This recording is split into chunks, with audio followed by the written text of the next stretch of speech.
Morena, everyone. Welcome everyone here today. I'll ask you to stand for the opening karakia, and can I please ask everyone to remain standing after? Whakataka, te hau ki tū. Taka te hau ki te tonga, kia mā kina ki uta, kia mā taratara ki tai. E hi ake ana te atakanga, te ao, e huka, e hauhu, te hei, e ora.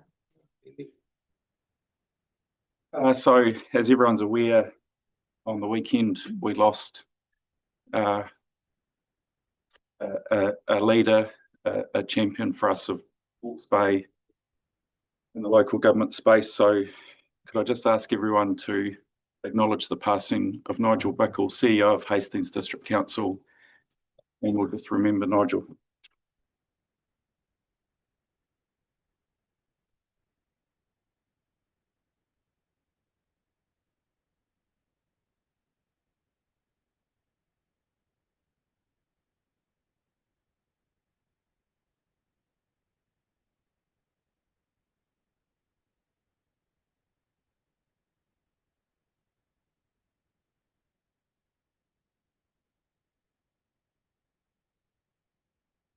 Thank you. Please be seated.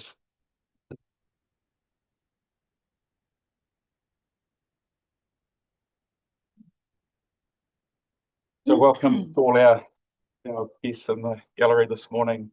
Welcome to our viewers online, and thank you to staff for the meeting today. There's a lot of items on the agenda, and a lot of them go back months, if not years, in terms of planning and work and effort. So thank you to the staff for all the effort gone into preparation for today. We have one apology, and that's Councillor Kelly Annan. Could I please ask Councillor Taylor to move those, and Councillor Lawrence to second? All those in favour? It's carried. So first up, we have public forum, and so we welcome Karma and the Ruahine Rescue team here today, and all your supporters. Welcome, and please come up to the front.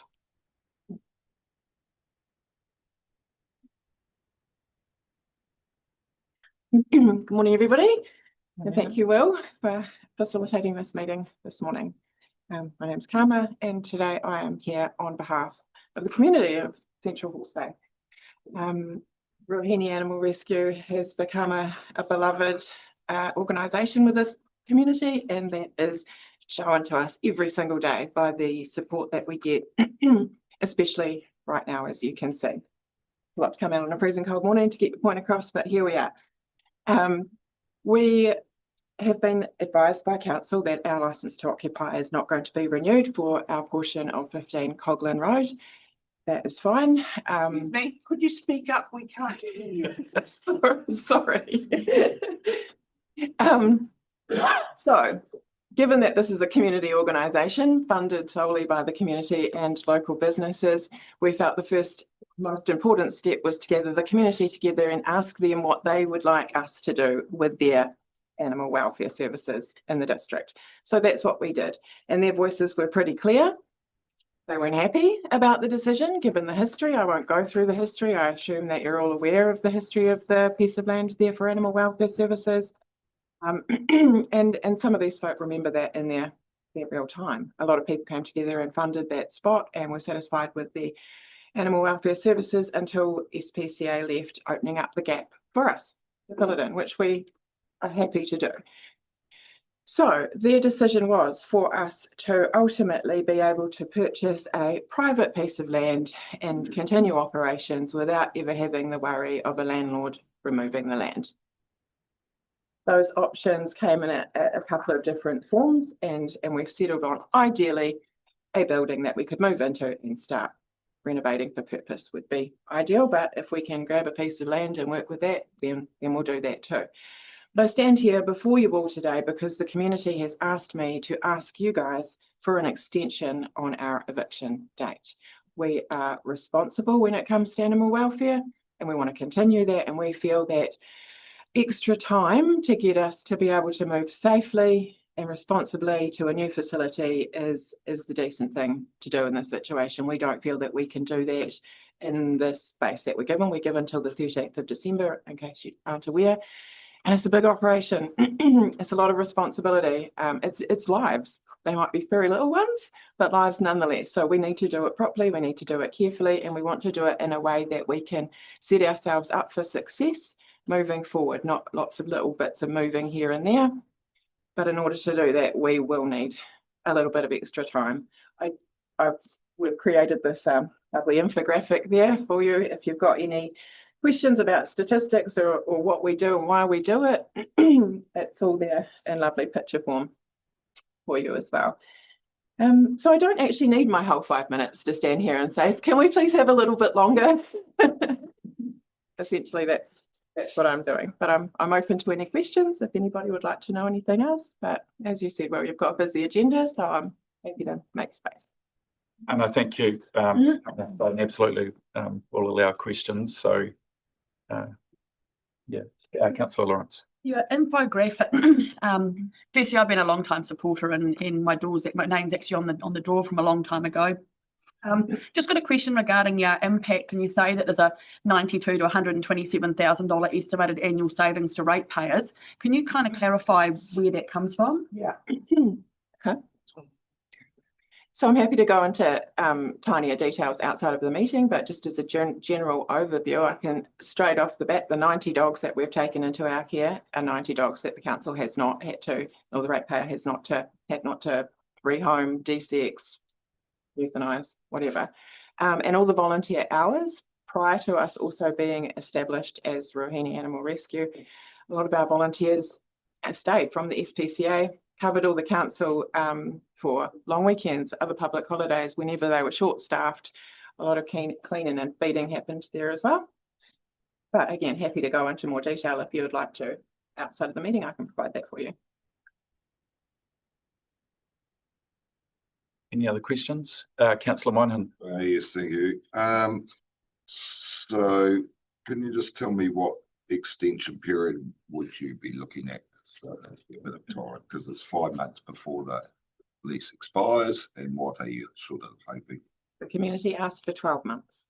And 12 months from the date of issue is fine, not just 12 months from December. Right. Yeah. Thanks.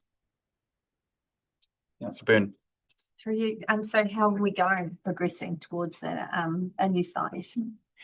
We've had a lot of support from the community giving on our Give a Little page or directly too. We've set up another account within the organisation that campaign funds are going straight into. So there's a bit of money in there as well.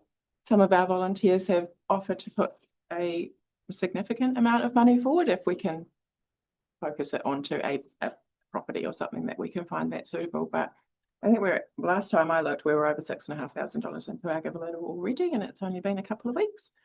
Have you found a suitable property that you'd like to have? Oh, we've got dreams. I see them all over the place.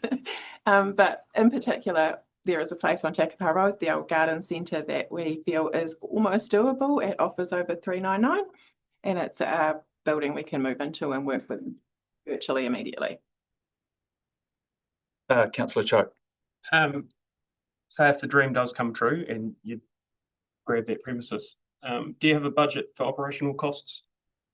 Well, our budget will remain the same for operational costs, apart from the extra rates and insurances and paying for utilities and that sort of thing.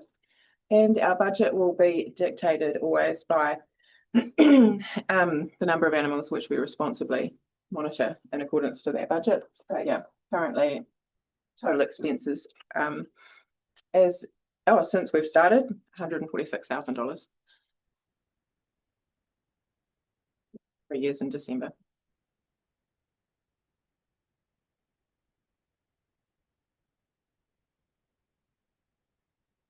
Any other questions? Oh, no, but Have you sought external funding? Well, through grants and bits and pieces, yes, as we always have right from the beginning, utilise those as much as possible. CVOS is a familiar one to us. The grants, typically as we've been going along, the grants are for projects, operational costs, and the facility is purpose built down there, so we don't really have any projects to be fair. So there is a lot of grants available to us in the past that we weren't able to utilise because we didn't need to have any projects. But going forward, we're going to be a lot of projects. So we Yeah. absolutely anticipate using And them. That's where my question was leading to. Yeah. Kia ora. Right, well, we'll probably pause there, but thank you very much for coming in and updating us on where you're at and what you'd like to see going forward. I guess from this point on, we just want to see the communication lines remain open about the planning for, you know, what's next in the future of Ruahine Animal Rescue. And just well done to you, Carmen, your committee, to all the volunteers. And I know there's a lot sitting here today, to all the good work that you do in the community. So that's really acknowledged and appreciated. And it's just, yeah, let's help, you know, find what's, you know, the future for Ruahine Animal Rescue and, you know, the best site and the best operation for you guys going forward. Appreciate that. Thank you, Will.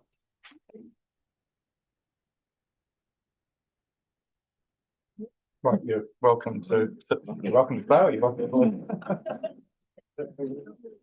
you. Thank you.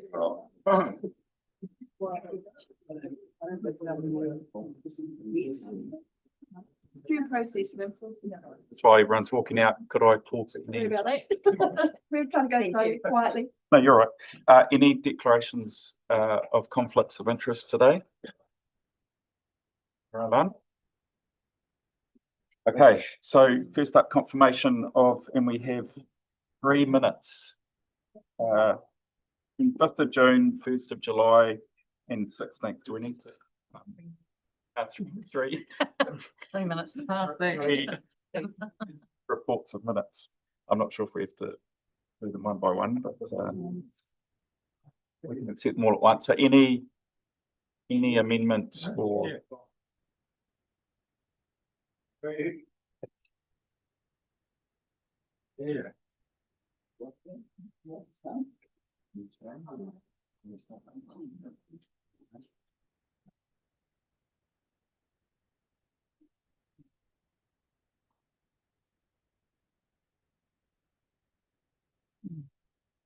is there anyone that would like to?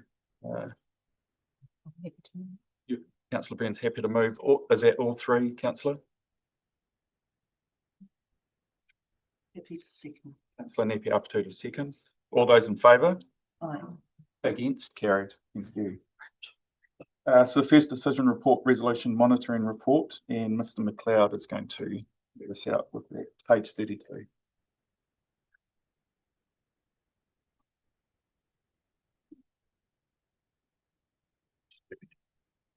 Oh, just, okay. Any questions on the monitoring report?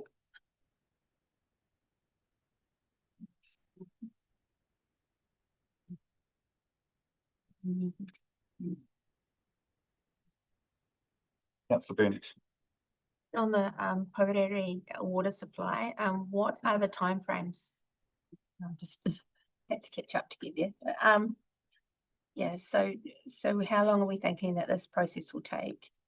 Mr. Kimber could comment, but I know from our meeting yesterday that there is a report coming back within the next month or so. Through you, your worship. Yeah, there'll be a report coming back within the next 6 weeks. The directors of the campground are currently taking advice from an independent consultant to understand what the potential costs are of water treatment. So it's the ball's in their court at the moment, and once they've finalised that, they will start talking to us again, and then we're able to bring a paper back to council. So, while we wait, we're obviously tankering water at this time. I mean, there wouldn't be a lot for tankered water out there, is there? Or? Yeah, I haven't got the volumes of water, but yes, we are continuing to tanker to ensure that the supply continued. Yeah, but the ball is in their court at the moment. We're just waiting on that technical advice and for them to be happy with what they receive. Weather is helping us with demand this week. Yeah. Yes. Thank you. questions. Councillor Moynihan. I'll just quickly, just in the remits that we supported and passed for the LGNZ conference, or Yes. it was, the ones that we supported, they all pass. The remits. I was just wondering how they went, just generally, because we passed to support a lot Yeah, of it. yeah. And I just couldn't see, I mean, it tells me, it goes through the remits, but I couldn't see where it says what ones passed and what didn't. Where am I missing something? And is that looking at our paper or looking on the LGNZ? Well, it's just here on the number 14, local government New Zealand remits and election of officers. Yeah, so that was last Friday Yeah, midday with the AGM. Because we would have put in what we were supporting, because I just wondered everything that we supported, did it pass? Yeah. Have they not voted on that yet? Yes, it was done at the AGM on Friday. Rather than testing my memory, I'm pretty sure they all did, but Right, we'll get your we'll report. get you the report back. No, that's right. I was just interested because, yeah. Very good. Rather than no further action required, some more detail on there, but it's timing, isn't it? It was just Friday. Yeah, so I'm not in the. Oh, I just wondered. Yeah, and I didn't actually write each one down as I was going, sorry. And Lee you can check it up there. And we'll just put around a note if it's okay.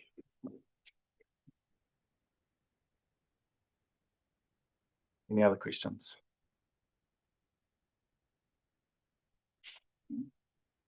I'm then happy to move if we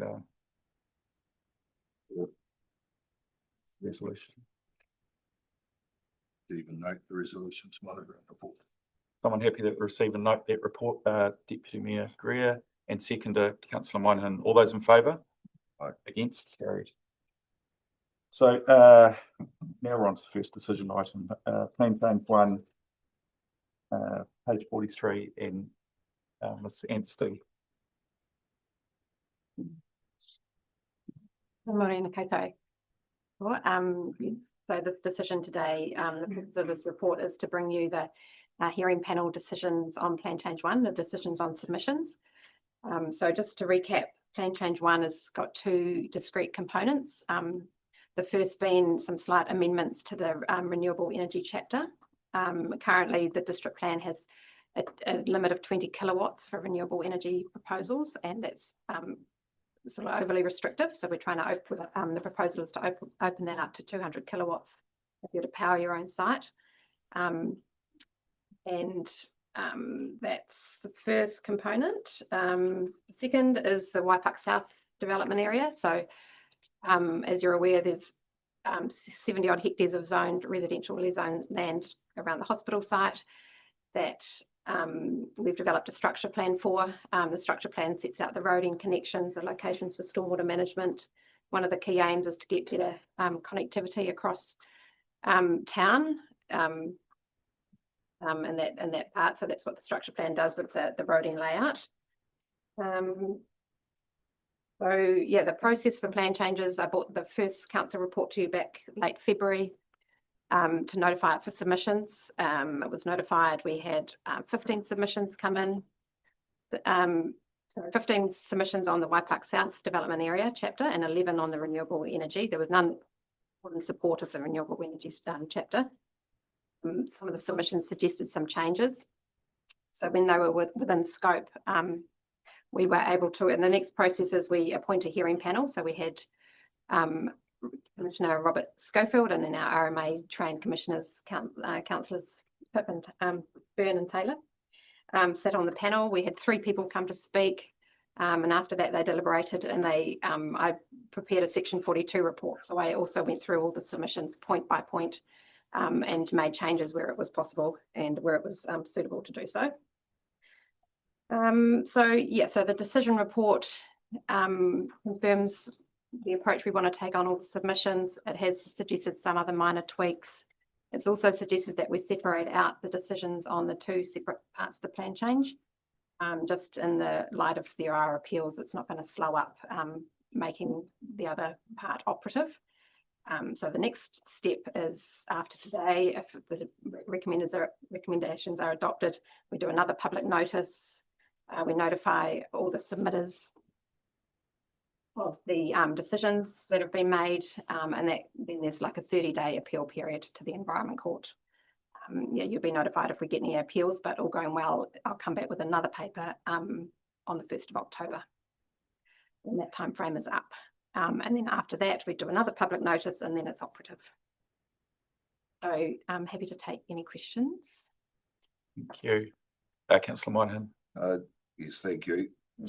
In regards to the target amendments to the renewable energy chapter, one of the advantages is to increase the wattage from whatever to 200 watts, correct?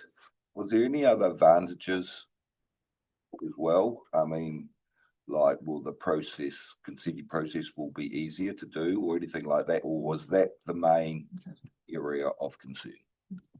Through you, Chair. Well, the fact that you don't need a consent at all Right. is going to be a game changer, really. So that's another advantage, yeah. Yes, Yeah. and it's appropriate that a consent is required for anything over that because it's a very large structure. We did make another new rule for community scale solar. That concentralizes some of the ends of the network, possibility to undertake that, and we've listed only the matters that we can look at. So that's another way of sort of making the consent process a little easier because there's only those matters that can be considered.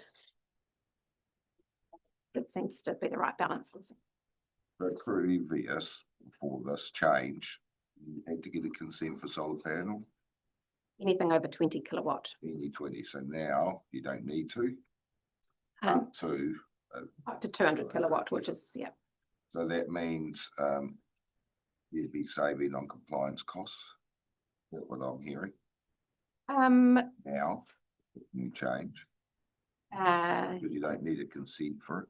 Yes, yeah, so there, yep, there'll be. So there are, yeah. I was just trying to get all the advantages. Yes. Yes, no, definitely save on compliance costs because there's not going to be so many breaches. Yeah. People were not aware of the rule and putting the panels up anyway, and Thank you for that.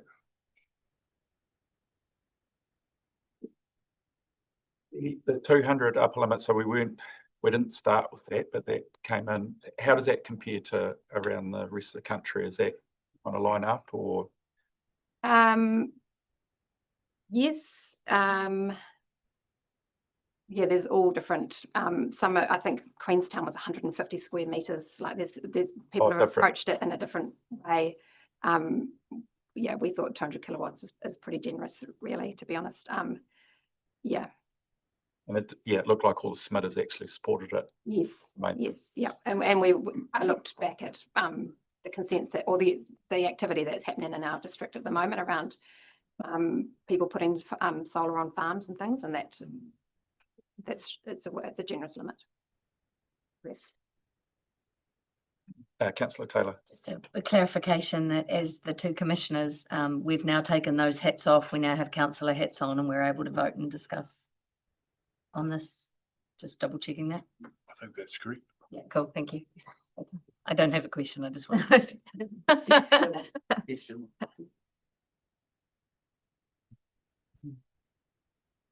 Any other questions?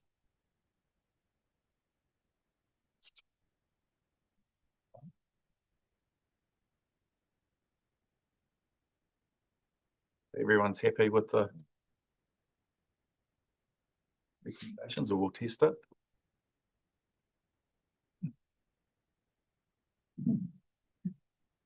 Want to move her in a second? Yeah. Yeah, well, if we're allowed to, we will. Yeah. So move. And I will second. Councillor Taylor is moving recommendations 1 to 5. And Councillor Byrne is seconding. Would you like to speak? Yeah, just in terms of, we had quite a number of conversations with Chair Schofield, as through this process and after the process. I think he has a soft spot in his heart for CHB now after the district plan process, but just wanted to shout out, I guess, or for one of a compliment, Ms. Anstey, on the work that she did during this whole process. Robert, Chair Schofield, commented on the detail and the commentary that went along with the information that the panel was given. And it just made the whole process simpler and just congratulations on what you presented to the panel and the way the council has interacted with the submitters and throughout the whole process. I think, that's all. And I absolutely agree with Anna. Section 42 report was very easy to read, and actually Councillor Taylor and I have read quite a few Section 42 reports in our time. I'd also like to thank submitters, particularly for the renewable energy. It just shows how things are changing, because when plan was first notified, 20 kilowatts was actually the norm. And now, 200 is sort of the end.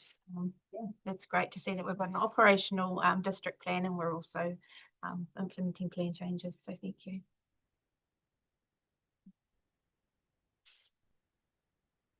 Councillor Moynihan. I'd like to thank you two for going on with the panel. Not an easy job, and there was a lot of work involved. Thank you very much for the change, because I wanted to know all the advantages, and I do, and especially with power pricing getting so high, and every year it never comes down, it just seems to go up. It's just an option, I think, practical and common sense to help people, especially with consenting costs where they always worry it's so high. So I think that's one good benefit we've given back.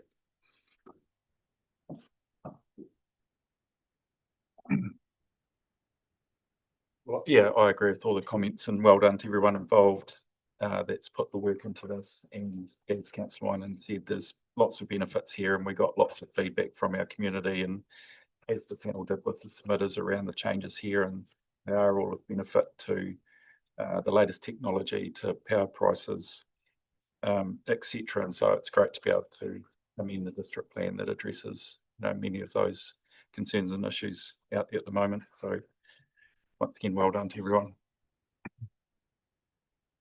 No further speakers, or would you like to? Yeah, just that these are not just the renewable energy, but the future of that Waipukara South development area is really big for the future, and I think the changes promote the east-west connection that we've long looked for, recognising that there are private properties in there that feel affected by the proposed lines or potential lines or plans for the future. But I think the development of that area going forward is very exciting, and the promotion of that east-west connection is very important in that as well. Thank you. Great. All those in favour? Aye. Against? Carried. Thank you. So next up, we've got Tupi River Swing Bridge. Welcome, Martha, and welcome to our guests, community, once again, acknowledging this paper and item. All yours. Good morning, everyone. Thank you for having us again, and thank you to the members of the Rotary River Pathways Trust again. Appreciated the work you put in the last year with me to get this moving. I'm presenting today a paper that's a follow-up to the workshop we did at the beginning of July. We're looking for two main decisions today, one regarding appointing Absail Access as a direct contractor through direct appointment, and secondly, to underwrite the swing bridge in the short term if there's any shortfalls in funding, while Rotary River Pathways Trust raises funds to support the bridge. Having said all that, I'll take the paper as read. If there's any questions, this is a direct follow-up from the workshop we did a month ago. So really, in summary, Arthur, just process really in terms of getting Absail Access to Correct. To get on with the work and the just to protect getting done in a timely manner while Rotary carry on fundraising efforts. If the contingency is needed beyond where we're already sitting with funding. Any questions? Councillor Margaret. Yeah, so the way I'm reading this, the cost and the funding, if we were to use 14% contingency, there's only 34,000 deficit. Yeah, is that what we're saying? River Rotary have got 150 in their hand at the moment. That is correct. It's approximately that. Through you, Your Worship, just to kind of respond to that question. I mean, it's not an exact science there's a 10% contingency in there. We thought it was prudent to allow for a 100,000 round sum just for underwriting purposes, which is over and above the contingency that's in that attachment.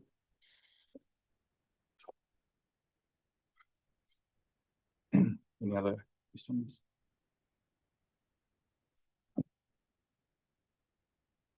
No, if not, I'll move. I'm happy to second. Would you like to speak to it? Oh, yeah, this has been on our table for many times, and acknowledge the gentlemen behind us here that have been extraordinarily patient. It was only last Friday at the cafe at the railway station, there were 4 gentlemen that just been for a bike ride, and rather than talk about local government reform, the words were, when you're going to fix that bridge. So very happy for this to move on, and thank you for your patience, but it'd be great to see it up and running. And just echoing those points of Deputy Mayor, community always asking when's the completion date so they can get on their bikes and cross the river again. So it's good to see progress and update of this nature, and yeah, let's look forward to the next steps and next stage. Anyone else? Councillor Taylor. Yeah, just about the direct award, I think it's the right thing to do. They've been involved all the way through, and I've, in my words, perhaps been very patient with the coming and goings of funding and decisions and whatnot, and to award them directly, I think is payback for that patience.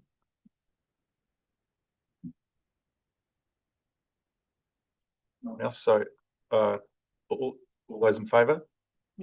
Against? Carried. Thank you. On to next item, electoral system. 2028, and that's so Sarah. 131.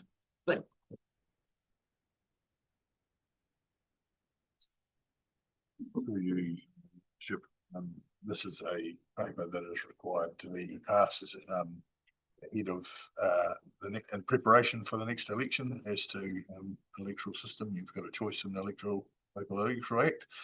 We don't know, given other processes, what the form and shape of elections next time and who'll be running them will be. But this is simply a choice between first past the post, which now is the community's very familiar with, or switching to the single transferable vote system, which is the other alternative provided for. Thank you. Hope that's all pretty self-explanatory. Councillor Byrne. Oh, absolutely self-explanatory under this current environment. Yeah. But what happens if we progress to an amalgamated council? Do we have to then decide how we're going to run those elections at that point?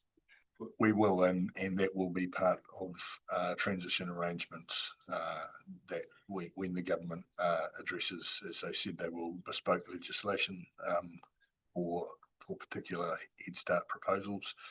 Those matters will be made provision for at that time. A subsequent question: is there potential that we may have first past the post here and STV somewhere else? Like, I mean, if we were to have different makeups?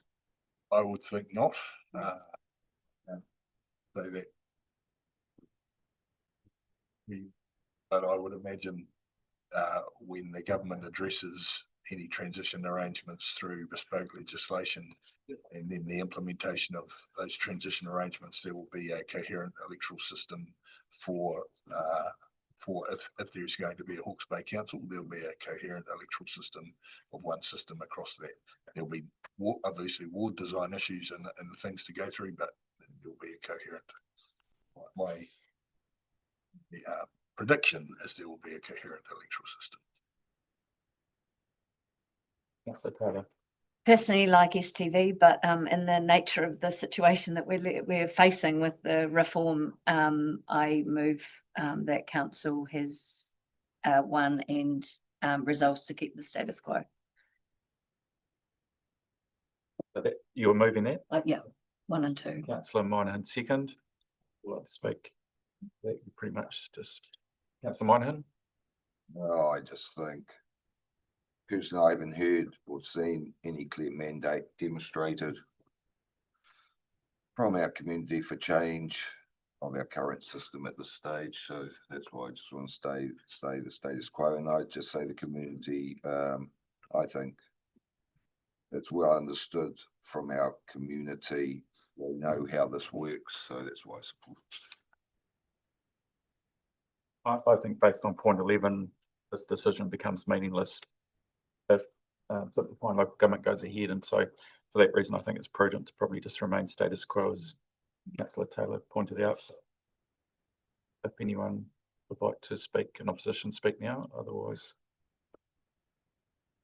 Just to reply, think that the last time this came up, we had the same, it had more meaning because we were going to have an election, but I think it's something we haven't had any feedback from the community because we haven't asked them. But also I think if this does come back up again as a Hawke's Bay Unitary Authority, that we actually do some consultation and find out whether, rather than us decide how they should vote for this table, I think it should be part of a consultation. But we're going to make a change to STV potentially, then be part of any, but it's mute because it's not our council, won't be our council. nonetheless, good action point, I think, to follow up, depending what happens. All those in favour? Against? Very, thank you. So next item, Todd Road Bridge, page 146, and we welcome some Todd Road Bridge community members here. Welcome, Pete and PK.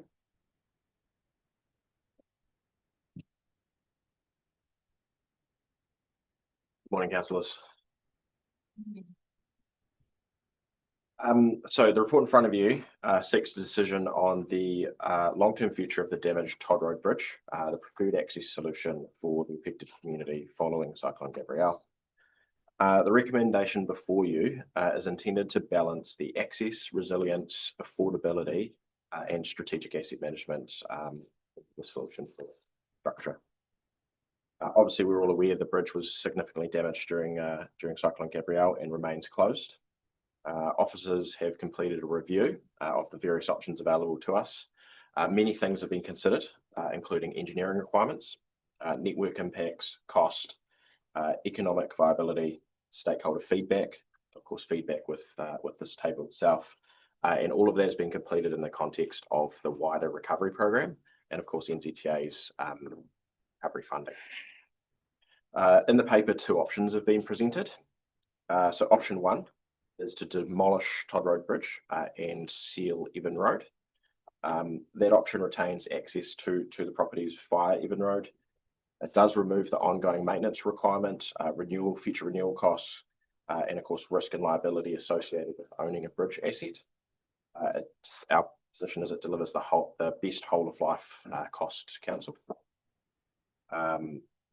And it aligns with the direction within the NZTA recovery funding of investing in resilient and affordable transport solutions. You'll see that the costs to that option have changed a little bit from what we had previously discussed with the table, and in particular the sealing of Evan Road estimates now range between $1.2 and $2 million.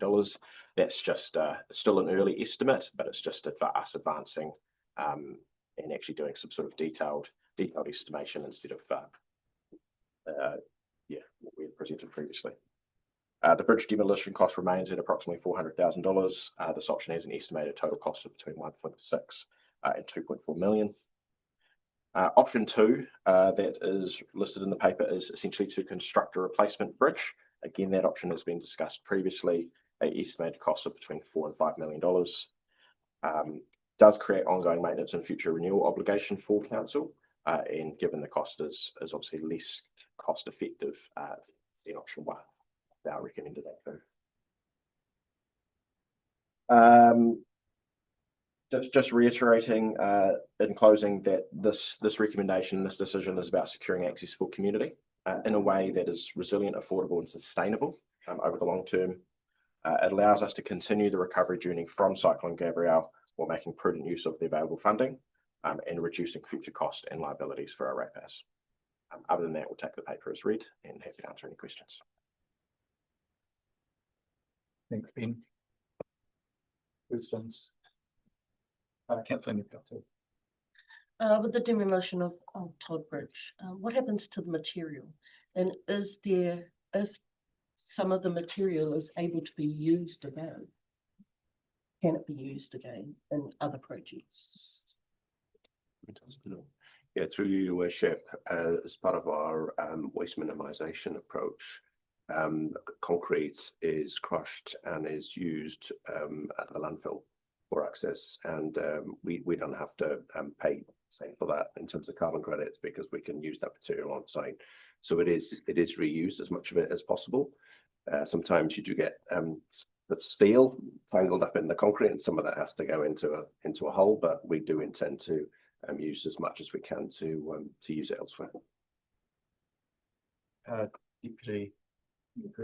Thank you, Mayor. Well, just for clarity, and the gentleman behind us, Evans Road, if it was to be resealed, it's not just the Evans Road we see at the moment. It'll be widened quite considerably to be a 2-lane road, true 2-lane road. Through your worship, so some of that detail would obviously be worked through the detailed design process, but yes, it's expected that it would be meet the minimum requirements for a sealed road, appropriate marking, safety solutions to ensure that it remains resilient and cost effective over its life. And given the depending on NZTA approval for the 89% funding, and if the table is in favour of the Evans Road recommendation, how long till we get on with it? Recognising there's a lot of people and some in this room that are being quite patient. Through your worship, yeah, so we would, following a decision today, basically immediately kick off. In fact, we've already the provision with our consultant team to gear them up to get started on design work and investigation work. The aim would be to start this construction season and have it completed this construction season, but just recognising that there is a lot of steps between now and then, including, of course, NZTA funding, which we need to secure before we made any significant investment. Through your worship, just to add to that, we don't want to be sealing ideally on a new section road beyond the end of March as we get into the winter season. We're normally in areas, but not a new road. It is a full reconstruction. It's oversimplified when we talk about sealing. It's actually a 25-year life pavement.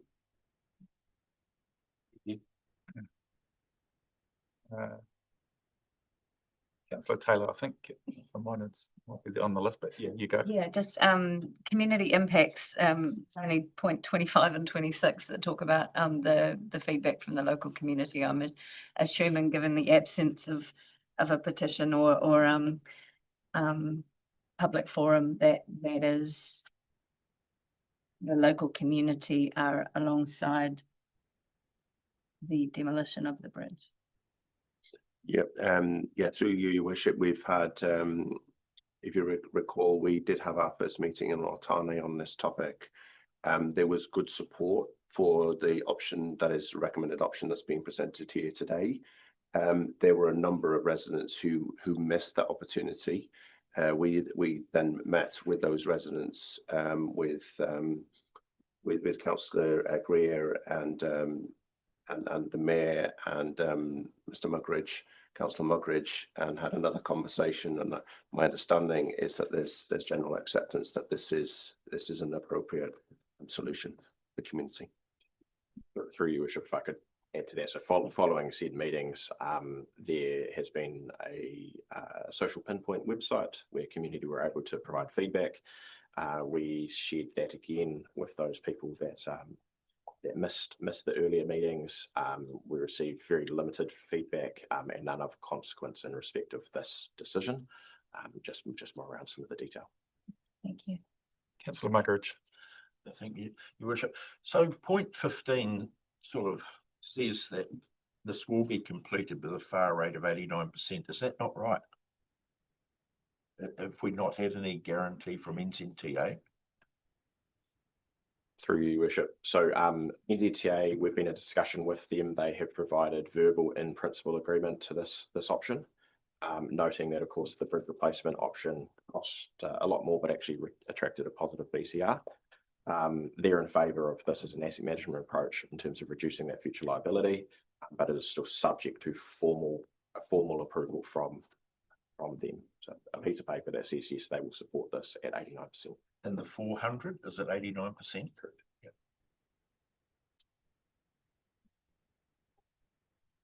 Councillor Moynihan. Well, Councillor Taylor's answered one of my questions. You've got mine. You're welcome. And then I think we'll ask the question that was there, and then Councillor Muggeridge, mine was very similar. How confident are we to receive the 89%? So thank you. Through you, Your Worship, something that NZTA do require is they require a decision from council. Once they have a decision from council, they can then deal with the formal part of it. Oh, no, I was just going to move. Oh. Councillor Muggeridge, is that you putting your hand up again? I just saw this go in the corner of my eye, but No, George, right? okay, Councillor Byrne. Unless you want to. On the recommended Yeah. option. Yeah, option one. I would like to move option one. I think we all acknowledge the number of bridges we have in our district. Oh, hang on, have we got a second there before you Yeah. start? Yeah, sorry. We're doing it without you. Who needs simplified local government? Just to be clear, you're moving the recommendations to Oh, yeah, the recommendations with option one. encapsulate option one. Thank you. Yep. Sorry. Sorry. No.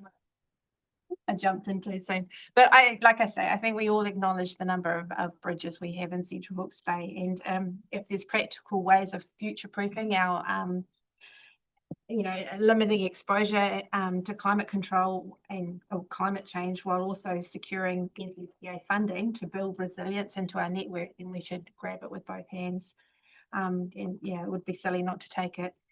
As the report states, it's not just about rebuilding damaged bridges, but ensuring that this is the best long-term investment that we can make. And I think, this is absolutely the right decision. And I say, let's seal Evans Road.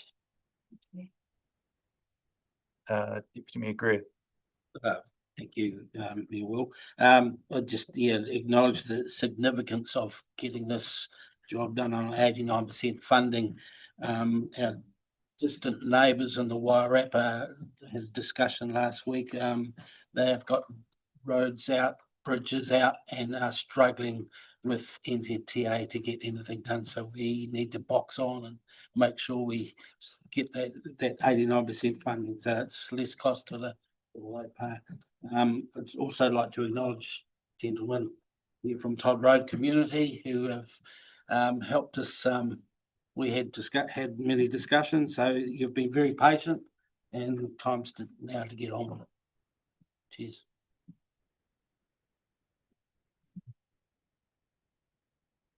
Councillor Muggeridge. Question.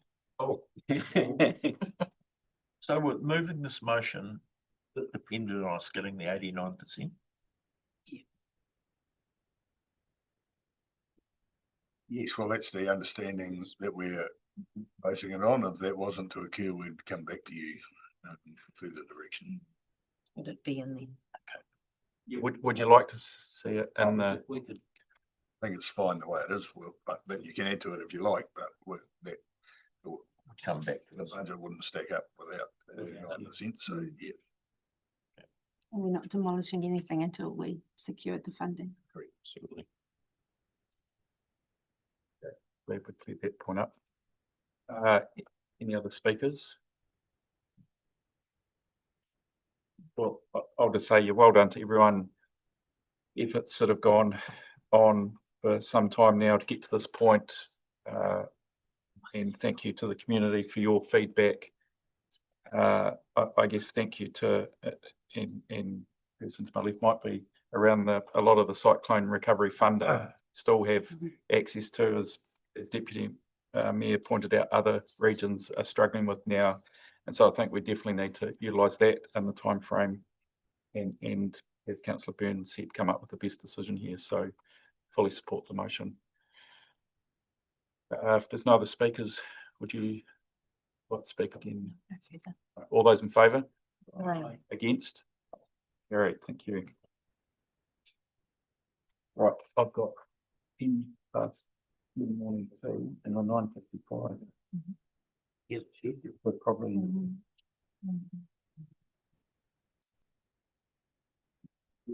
Cutting.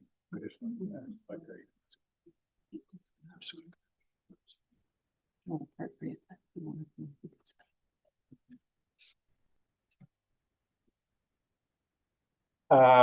We're just running a little bit early and we could do Wilson's Cutting Bridge item. We're not expecting any visitors for that, so sure.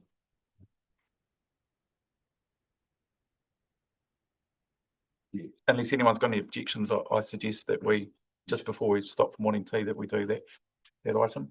Is that it? Yeah, just 1 minute, just presenter just needs to, Ben needs to get notes. Oh, okay. He brought the one item, not the other.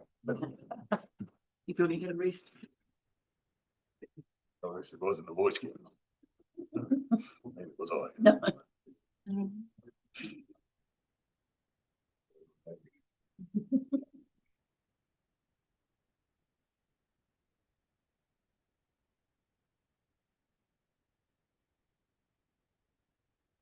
Actually, we probably can, just a minute, we're allowed to answer a message, question from the question is, why do we have to take the bridge down? This has been a discussion in other parts of the district as well.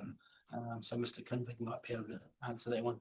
Yeah, through your worship, if we keep that bridge in place, we have to continue inspecting it, and that costs money. And I suspect NZTA actually wouldn't support us with the maintenance of that bridge because it's not a usable bridge. So yeah, the answer is to actually remove it from the network. What would you be? And it would go out for tender. Sorry. Yeah. Councillor Margaret. What would you be expecting it for? We'd have to inspect through you, we'd have to inspect it because it's a liability. It's an asset that we would own and people can access it, and we would still have to inspect it. Not as often as you would for a usable bridge, but it's still a liability that it would be good practice to remove that asset. Yeah, I mean, we can take this conversation offline, perhaps, if the community do want to know more. People told, sell it out of the council or buy the bridge. Okay, I think, Sort it out. and on that note, we'll definitely. Yeah, I was going to ask, can we go through the same process as Wilson Cutting Bridge? That's coming up in the next item, but I think it's inappropriate to do it now as we've already. But if it has to come back to council, then that could be another option for us to discuss that again. Through your worship, that would be a whole different process. That would be a road stopping process that take about 18 months to 2 years. And it would be very different to what's been presented in the paper. Yeah. And would hold up everything, the process. I think we'd need to have a look at that before we can give you advice on anything like that. I think we can take that conversation offline. Yeah, it's probably best to yeah, we'll talk to that at another time. So for now, but thank you again for that paper, and thanks to our community members here. Wilson's Cutting Bridge, Mr. Swinburne, we can come back. Sorry to put you out of sync.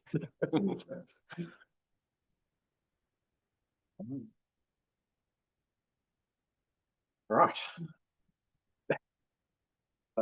Wilson Cutting Bridge. Today's decision fundamentally is an asset management decision, not simply a bridge decision. We need to balance community benefit, affordability, risk, resilience, and long-term liability across the wider transport network as we work through this decision. Again, obviously we're all aware Wilson Cutting Bridge was damaged during Cyclone Gabrielle, and subsequent investigations confirmed the issues extend not only to the bridge, but to some of the roads leading up to the bridge itself. The current estimate for repair of the bridge is between $1.4 and $1.8 million. With council potentially carrying the full cost and all future maintenance obligations, given NZTA's position, while the wider route remains affected by ongoing geotechnical instability and land movement as well. Repairing the bridge would not address those underlying resilience risks. The bridge, it's worth noting, the bridge serves a very small number of users, and it's not considered a critical transport connection within the wider district network. Alternative access routes are available. NZTA has assessed the bridge and does not support repair or replacement due to the limited public benefits and essentially the economic case not meeting investment thresholds.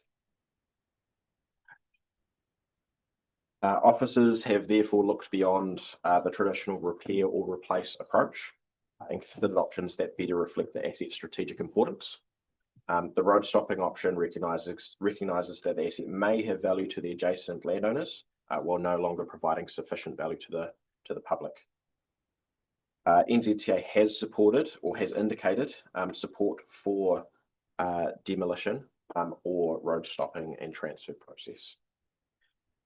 If this is successfully completed, the approach removes council's ongoing ownership, maintenance, renewal and liability responsibilities.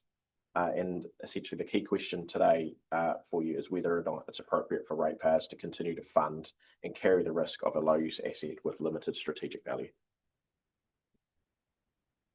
In summary, we have a low use asset, ongoing geotechnical risk, no viable co-funding pathway for repair and significant future liability if council retains ownership of the bridge and the road. The proposed pathway enables us to take a measured approach that balances the local interest and our responsibility to manage the district's wider transport network.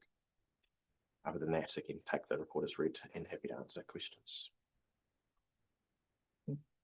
Thank you. Councillor Moynihan. Yes, thank you.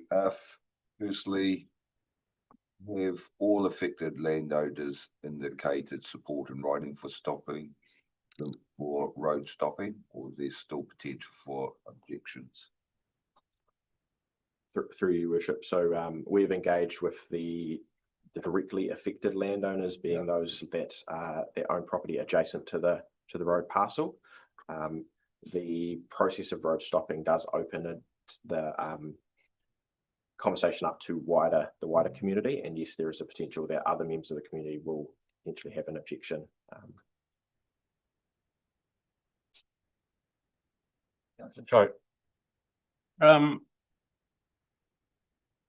Why was the Todd Road community not being offered the same option as the Wilson Cutting? It's given that we're a rural district, farming is our primary industry. It would seem that providing the same option is the most practical and common sense solution. What's the reason for treating these two communities differently? Through your worship, we didn't think road stopping in the Todd Road instance was appropriate. There was a positive BCR for rebuilding the bridge, and then there was an option to reconstruct Devon Road as part of that. It would be a bit more tricky to stop the road and prevent public access in that location.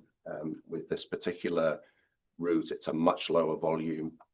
It's much out in the kind of in the wilderness, I guess, compared to Todd Road. So we don't want any risk of public continuing to use a route that is effectively closed.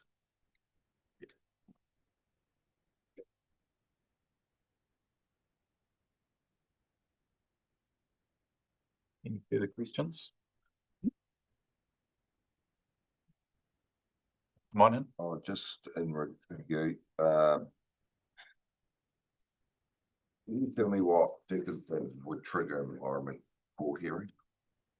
Is it if the adjoining landowners support it and say we do public go out, so the public can go to the environment court because of these certain work? I mean, what triggers that?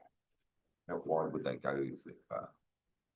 Through your worship. So at the moment we've got, as you can see on three of your agendas, the process mapped out, simplified admittedly. We will be seeking further legal advice and support through the process. My understanding is that we issue a public notification that gives public the opportunity to submit their objections. We then as officers work through those objections with the members of the public. If appropriate resolution cannot be reached, then it's either stop or environment court. Unresolved. Correct. Unresolved objections, yes. Good.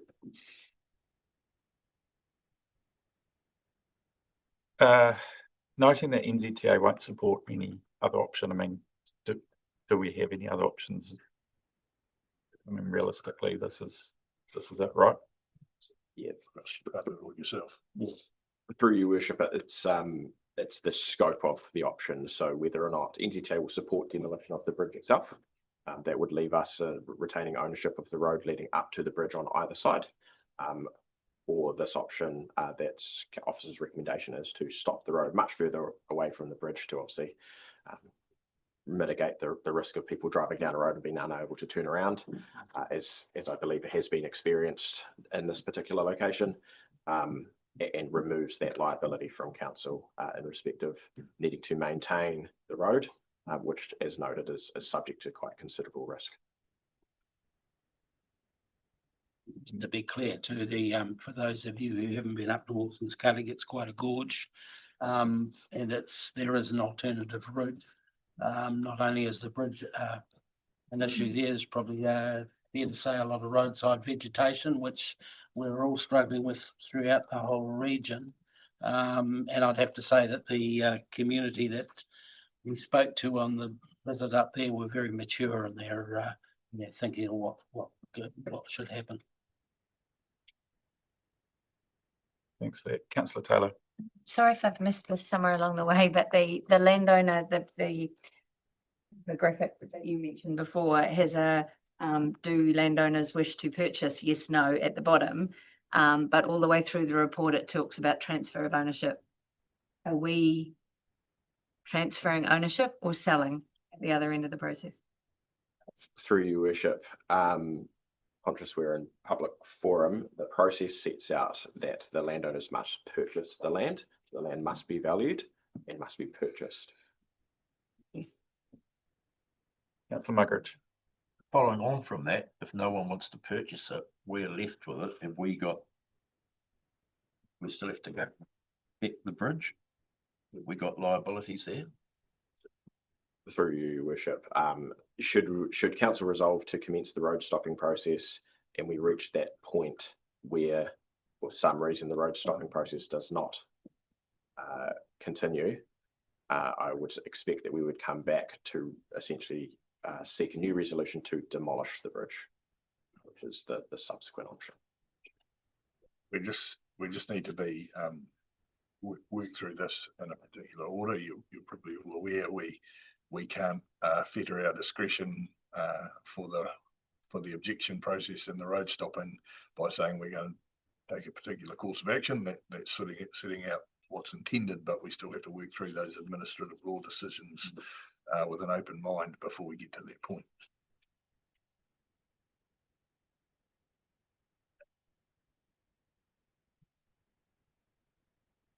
No further questions? I'm happy to, oh, sorry. I'm happy to move the recommendation as stated 1 through to 6 in the paper. Councillor Muggeridge second. I think there's not much to say. It's all pretty self-explanatory. We have good support from the immediate affected landowners. Funding wise, it's the most obvious solution. So it's basically the key reasons why I'll support this. Councillor Muggeridge, would you like to speak? No?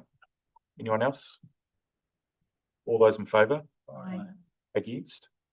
Carried. Thank you. And now we'll stop for morning tea. Morning time. What felt?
This is silver. There's a reason I've got this. His name goes up there. Yeah, got a. Those running. Swallow it. Oh, you got yours from Casey? Yeah. Yeah. Oh, okay. Tea round. Okay, welcome back. We're live. On the main agenda. So we're up to simplifying local government. Oh, no. So ask Mr. Muggeridge up to the table, and while he's doing that, just once again, one of these items that is an extreme amount of work gone in background by a lot of people involved, but particularly Mr. Muggeridge and Mr. McLeod. Well done to that, to getting to this point. I think yeah, done pretty well. So all yours. Thank you, Your Worship, and good morning, councillors. Yes, so I'm here to introduce the outline proposal for the simplifying local government Head Start process. You're obviously very well familiar with the work that has gone on in the past couple of months. So I'm going to keep my opening comments relatively brief. But just to go back a step, on 16th of July, you made resolutions to agree continuing in the Head Start process and directed officers for the participating councils to draft an outline proposal. And that was for it to be presented back to council before the government deadline of 9th of August. So that's what we're here to do today. So we've prepared that outline proposal, and I do just want to acknowledge the collaborative regional work that has gone on, coordinated by the interim regional office. It's been really collaborative and constructive, and it's got us to a place where we think that we've got a proposal that, should you choose to go with it, does address and meet the government's criteria in terms of what the proposal should cover.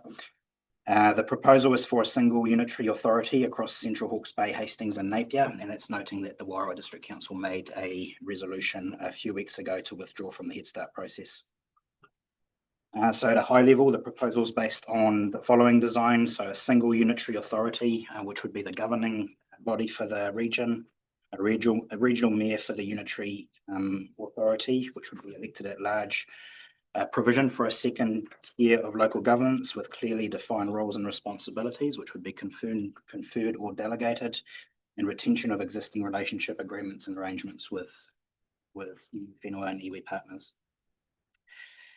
There's further details contained in the proposal, but also just want to note that a lot of the detailed design has not yet been undertaken, and that would be should we proceed, would be the purpose of the next stages of the process, and that's in particular if Cabinet or the government through Cabinet were to provide their in-principle support for the proposal, which we expect to be in September. The outline proposal has been informed by feedback received across the region through community engagement with mana whenua, engagement between mayors and councillors from participating councils, and a number of workshops that we have had together to outline the important bits of the proposal, but also to try and find a landing zone to have an outline proposal that works for all participating councils. Throughout the engagement process, our Central Hawke's Bay community has expressed two themes in particular, which was around the needs to maintain local voice and improving long-term affordability. On the local voice side of things, the feedback has been clear that people want confidence they'll continue to have meaningful representation around a unitary table. And they want to retain influence over decisions that affect them, and also make sure that there is retention of access to local services. So as a result of that feedback, a significant amount of work has gone into outlining some representation principles and ensuring that Central Hawke's Bay does have a meaningful voice at the decision-making table. as requested by our community, which did come out strongly through the feedback. The proposal, as I said before, provides for 2 tiers of governance, to support decisions being made at the right level. So regional decisions being made regionally, local decisions being made at a local level. So as such, the proposal does provide for local governance arrangements, such as local boards where they make sense and where they're supported by community, which is the case here in Central Hawke's Bay. Affordability was equally important in terms of the feedback that we've received. And while community members recognise there may be opportunities that exist through amalgamation, there is still a lot of work that needs to be undertaken in order to understand the full set of impacts, financial impacts that this proposal would have for the communities of Hawke's Bay, the participating communities. Due to the timeframes that we've been working to, we haven't had an opportunity to undertake that full detailed financial modelling. But you'll recall that you made resolutions a few weeks ago that said that any final proposal would need to be subject to that financial modelling, which would come as part of the detailed design phase should we proceed today.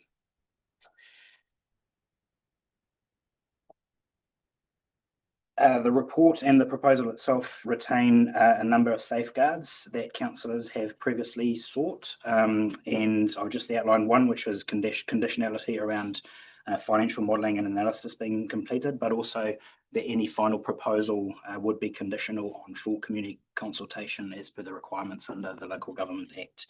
And the other condition was around development of an effective model for Māori representation and the giving effect to treaty settlement redress arrangements.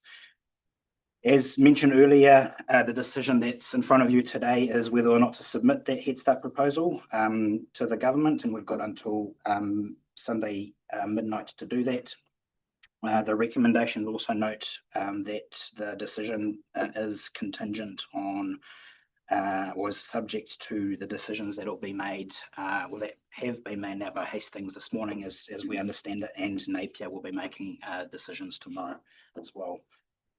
In terms of next steps, if a proposal is submitted for Hawke's Bay, the government officials will be reviewing the proposal against the criteria that have been outlined by the government, and the government will be providing their in principle support in September ahead of the general election. If Cabinet does provide in principle support for the proposal, the participating councils will have until March 2027 to outline the full proposal before it is submitted back to the government. That would be the subject of what we've talked about being the detailed design phase, which will have a number of components and which will also require governance arrangements to be put in place. So the resolutions that are in front of you today also seek your direction to officers to come back to you in September with proposals around how this work would be governed, but also with a detailed work program as to how the 6 months between October and March would be undertaken.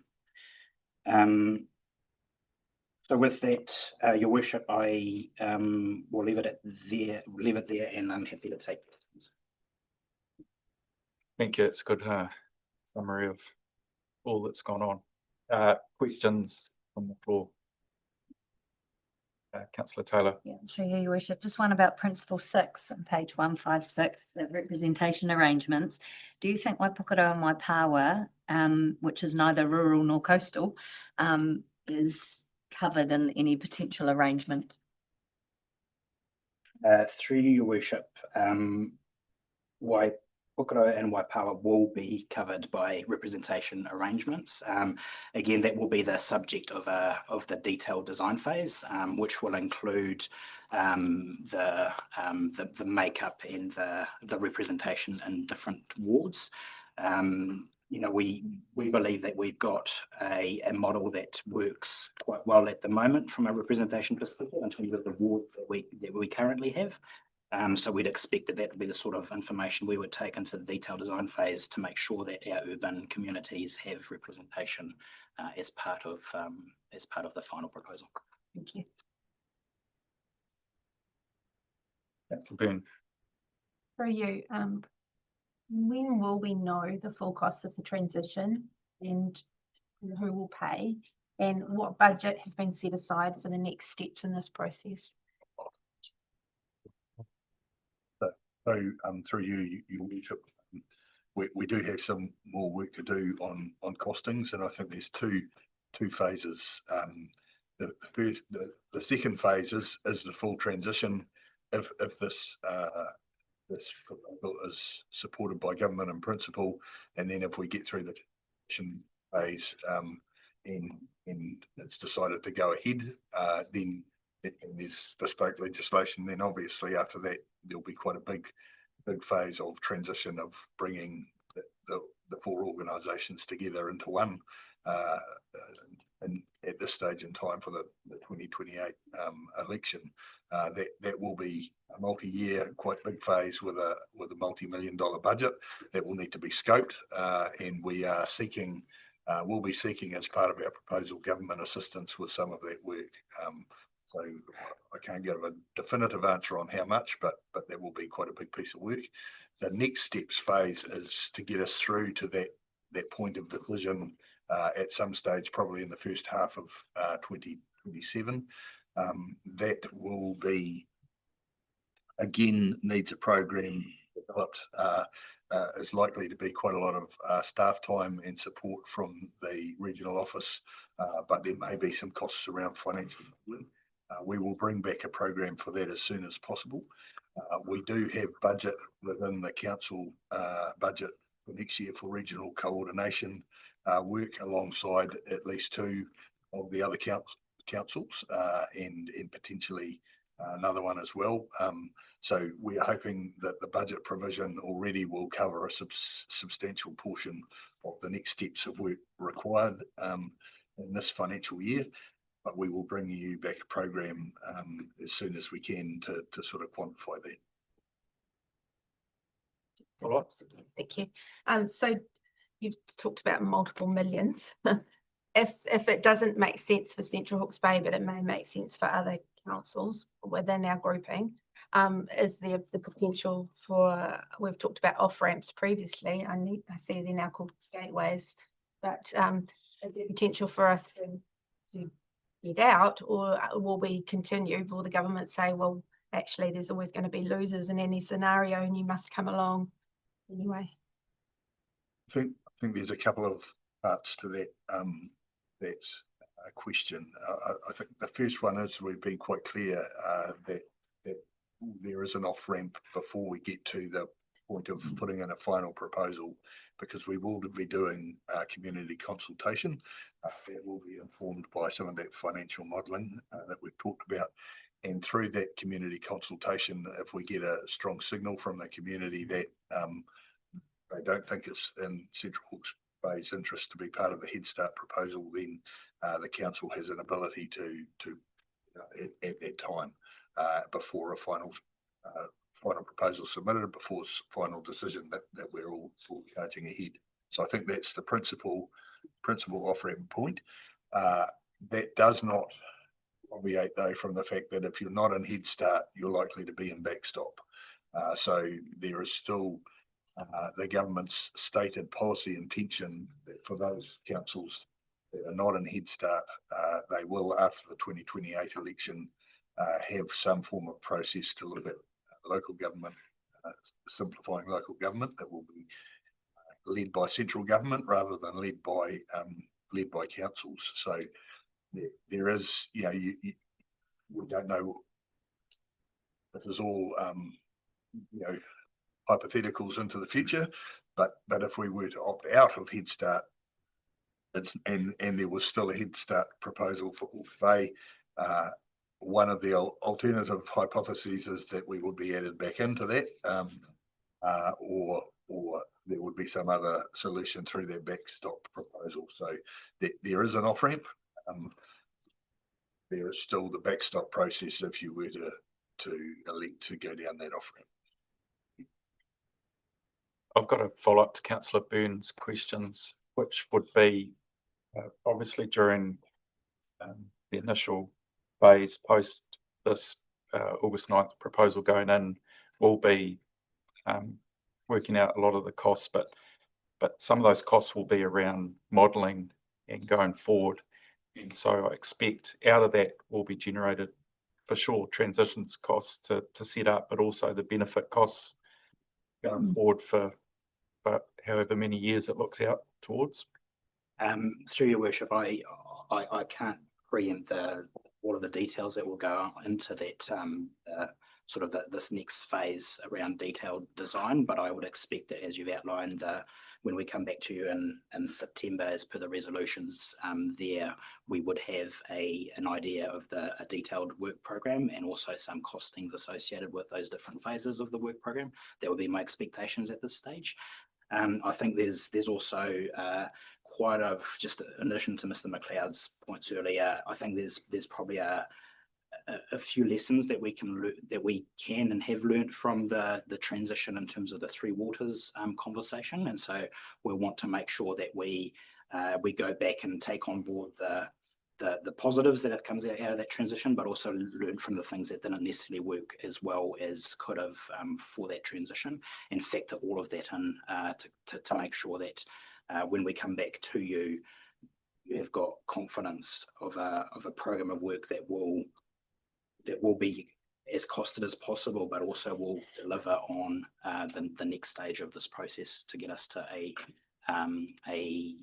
final proposal in March. And ahead of community consultation, I should say. Councillor Muggeridge. So the transition costs that are in the next phase, is there a decision made about how they are shared? Like the CCO with the water, we've got a 10% shareholding, so our 10%. Is there anything formal along those lines, or? To me, there isn't as yet, but we do have a considerable history in Hawke's Bay of sharing things on a basis that takes account of population and ratepayer base. But most projects that are undertaken regionally split on a differential sort of formula of funding. And in the next phase in the budget's contributions to the regional office so far have been on that differential funding as well.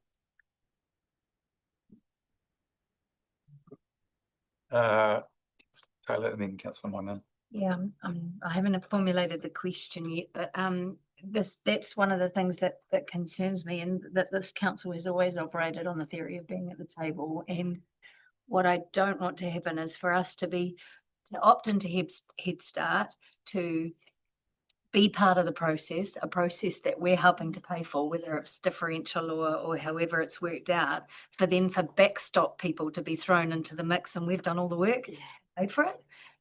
How do you, is there a balance in that? How do you think that's been thought about? How do we protect ourselves from that? Not sure what my question is. But I think through you, Mr. Mayor, I think we need to work through that. I think it's an issue to consider.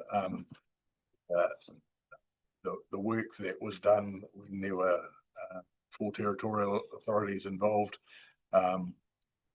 while we didn't have to stump up with funding initially for the IRO, that there was a nominal proportion of that came from councils that have now withdrawn. When we get to transition costs, after the proposal, there will, we will have a better idea of who's in and who's out. But I think that is something we need to consider and raise as we work through the next phase. We don't have a formal answer for it now. yeah, I think for you, Your Worship, it's more from now to March. It's not the transitional stuff. It's we're fighting for representation. We're spending staff time, council time on building a good representation for Bay, which could be Tauro, could be Rangatike, could be Wairoa, like who knows what backstop will end up with. And we've done the hard yards. So just as long as that is being thought about at that level. Yes, through your worship, I might add, and you may recall that, well, I believe that we did have that conversation when we transitioned, in those sort of initial phases for the waters conversation, because the same situation sort of applied. I think the advantage we had there is that we had more certainty. There wasn't like that sort of the threat of the backstop process. So the difficulty that we've probably got here is that we don't yet know what the conditions of that backstop process will be. But I would foresee that will be part of the discussions that we need to have, not only between the participating councils, but also with the Crown, should that backstop process eventuate and lead to that, to what you're suggesting essentially. Morning. To add on to that, because that was part of, when do you think in this next phase the conditions of the backstop would come through from government? It certainly won't be on stage 1 because it won't be ready. Is it further in stage 2? Because stage 3, we need to get all the facts correct. Through you, your worship, I don't believe the government has come out with a fixed date. No, I think that what they have indicated is that they are wanting to see what comes through the Head Start proposals that they will receive in order to inform the design of the policy for the backstop process. So sorry, that's a bureaucratic answer, but it's unlikely, in my view, to be until at least early next year. Through you, yeah. Mayor, just to add to that, I fully concur with Mr. Mingridge's comments that we don't know. The government has said the backstop will take effect after 2028, but I think Mr. Mingridge is absolutely right. They will evaluate their subsequent policy decisions in the light of what comes through the Head Start process, and there may be changes to, if it makes, I don't want to speculate in a public meeting ins and outs of that, but suffice to say, we don't know what's in the government's mind. There's an election to come before they get to full decision making next year. But you can see, as Mr. Muggeridge has said, their next set of decisions being shaped by what they're dealing with in the landscape from the Head Start proposals. Because when I look at stage 3, engagement, consultation and refinement, for me, that's why I want to know everything. I'm not going out there again and give them an airy fairy. I need detail on that. Everything. Tell you as much as we know. Yeah. But they should be told. Syllaburn. Be shown in their voting. You've mentioned the election, and I'm just wondering, and nobody's got a crystal ball, but I mean, if we proceed with the Head Start today and the government flavour changes in November, what effect do we think that's going to have on people proceeding? Are we going to be expected to continue on the Head Start, or can we back out of it then? I think for you, your worship, your Councillor Boone, we do have a crystal ball. What we do, what I think we're doing here is, if you decide to proceed, is we are putting ourselves in a position to be able to respond if Head Start continues. If there's some change, then we'll deal with it when we see what that change is. I think the only thing we would say is we have not seen any strong policy deviations from any of the other political parties that may form an alternative government. So nobody is really strongly coming out and saying they don't like this policy. We're not going to continue with it. Seems to be an acceptance that there is not a really vocal opposition to some form of reform of this nature of the local government sector. So I think it's a stronger position to be in Head Start and to be able to respond to change than to not be in Head Start. Yeah. I agree that no one's coming out, but that most of them are saying we wouldn't force anybody into it. And that's the difference with this current government. But I mean, most of us participated in the future of local government, in the last 2 trienniums. And I'm just wondering whether this is actually going to address the funding issues. And I just can't see anywhere in here that there's going to be short-term relief or even medium-term relief for our ratepayers. Can you point me in the direction where this proposal is going to do that for our people? Because that's what we're here for, is to actually serve our communities. No, I can't point you, through you, Mr. Mayor, in the direction of short-term relief from this proposal. I think the sort of basis for it and the sort of policy framework driving it is around, I would put it in reducing some of the cost pressures that are raising the costs of local government services. So I don't think this is a short-term answer to that. This is about long-term structural and service delivery adjustment to the settings. I think I think there is value in that work from a professional perspective, but it's not a magic bullet for short-term relief. The government would probably point to rates capping as their answer in that, and that will have its pros and cons, as has been demonstrated in New South Wales. But it certainly isn't a magic bullet in these sets of policy prescriptions.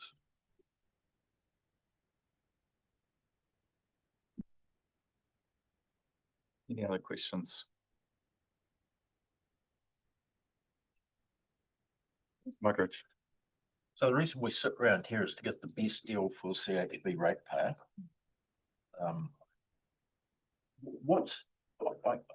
I can't see the disadvantage of not signing up for this and going into the backstop where we will look after our own destiny for the next 5 years and avoid the transition costs. What would be the disadvantage if National stays in and they say you go into the backstop and you don't have to join Napier and Hastings in 5 years' time? Why would we be positioned any worse off than what we are now? I think, in my view, for you, Mr. Mayor, you would. I think the representation arrangements and the ability to look at local care of representation and the sort of assurances lying around service delivery and access to staffing and engagement here are actually real wins. If you're going into a backstop, you are likely, in the words of one of the ministers, I think, if you don't do it, we'll do it to you. And when they made one of the announcements on this, I think there's likely to be more of a one size fits all approach similar to 1989. There's likely to be more, and again, this is hypothesizing on my part, but I can see a stronger adherence to the plus or minus 10% representation rule that we've managed to do better than. So I think shaping your own destiny and getting some of those sort of design features with the agreement of our regional colleague councils, that they recognise that the smaller areas do need effective representation around the table. I think that is an advantage at this stage. I think you have, and again, still subject to government decision-making processes and still subject to the detailed design, you're unlikely to get those advantages through the backstop process, and you're still going to face the transition costs. You might face them later on, or you might, if Napier and Hastings could still go ahead, if we don't agree beside them, you might get added in anyway. So I think there is advantage in the process we've been through, working, as Mr. Margaret said, extremely constructively with our regional partners, and having them recognise our the unique characteristics of Central Hawke's Bay, the need for effective representation. I think there I would see, my advice to you is there is advantage in that.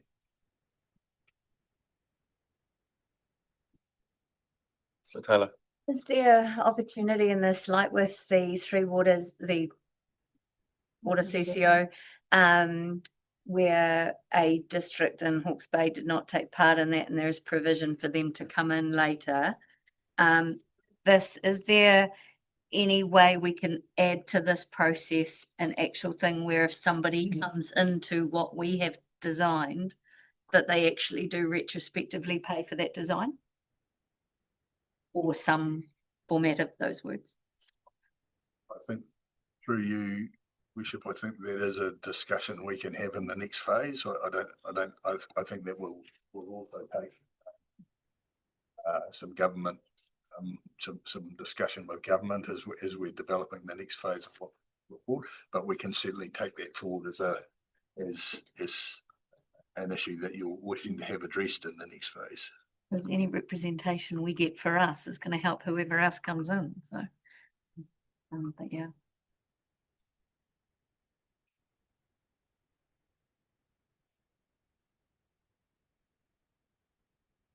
from this side. Oh, man. Oh, sorry. Sorry, I do feel like I'm Yeah. dominating, but I just wonder, I mean, there are examples in, Western countries where people have amalgamated, or not people, but communities have amalgamated into bigger entities and then decided this is not for them and tried to de-amalgamate. Your worship, I'm not aware of any such process internationally, but I can't say hand on heart that I've looked around different jurisdictions around the world. I know that there are some very successful examples of that working well, but I'm not aware myself, Mr. Mickley. I may. I think there are. I'm not wholly familiar with them, but through you, Mr. Mayor, there are some examples, I think, in the UK and in Australia where that has happened. But there are probably more examples going the other way.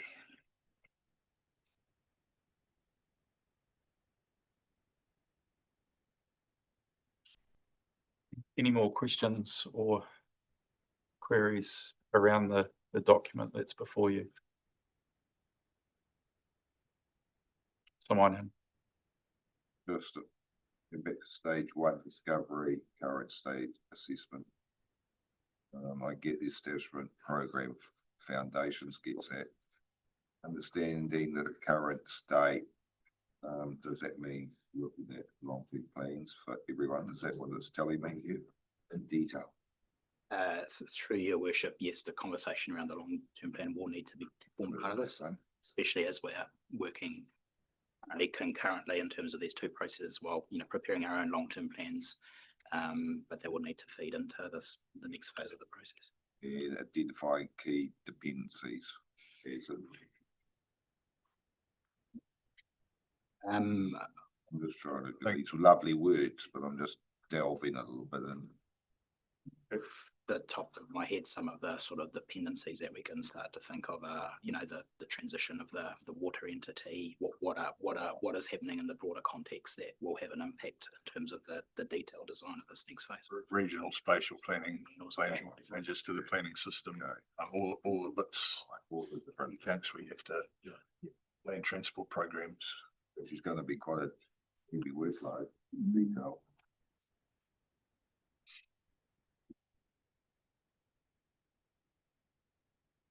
Right, no further questions. Taylor? Happy to move. No choice in there, is there? So 1 through to 6 moved by 1 through to 13. Sorry. Moved by Councillor Taylor Mess. Councillor Choke, wishes to second. Councillor Taylor. Yeah, just do note strongly the gateways, off ramps, whatever they're called, for community consultation and financial at the other end of stage 1, or whatever stage it is, phase to March. I do think we need to heavily push for those and backstop you know, whatever happens to whoever joins us after March, if any, that we push heavily for funding in that respect. I think the dangers to us of not being at the table outweighs the costs between now and March in terms of being able to respond to change and get the best for our district. At the end of the day, I'm pleased, and I can almost not believe that Napier Hastings and CHB are working together so well after years of the amalgamation debate and the Napier versus Hastings quite often, that we're working together with vision the way we are. There's so many positives from that beyond what happens with central government. But beyond what happens with central government's simplifying local government process, us taking on regional council responsibilities is a huge change, and we need to be at the table designing how that looks for us. Thank you, Councillor Todd. Joe. I just want to start by acknowledging that this is probably one of the biggest decisions we're going to make as a council. It's not a decision about creating a new council today. It's a decision of whether we want to continue to be part of designing local government in Hawke's Bay. I've listened carefully to our community throughout this process, and the messages have been consistent. People want local representation protected. They also want services to remain accessible, and above all, they want affordability. They don't want to make change just for the sake of making change. They want to do what they believe is a better outcome for CHB. I've always believed that sitting on the sidelines is not in Central Hawke's Bay's best interests. Whether we like it or not, local government reform is happening. We choose not to participate, we risk losing the opportunity to influence the future of our district. By supporting this motion today, we're not signing a blank cheque. We're simply agreeing to continue the conversation and ensuring Central Hawke's Bay has a strong voice during the next stage of the process. There is still a significant amount of work to do before any proposal comes back to this council. Representation, governance, financial modelling, local decision making, service delivery and affordability all need to be worked on through in detail. For me, there are several matters that must be addressed before I support any final proposal. Firstly, Central Hawke's Bay must have meaningful representation.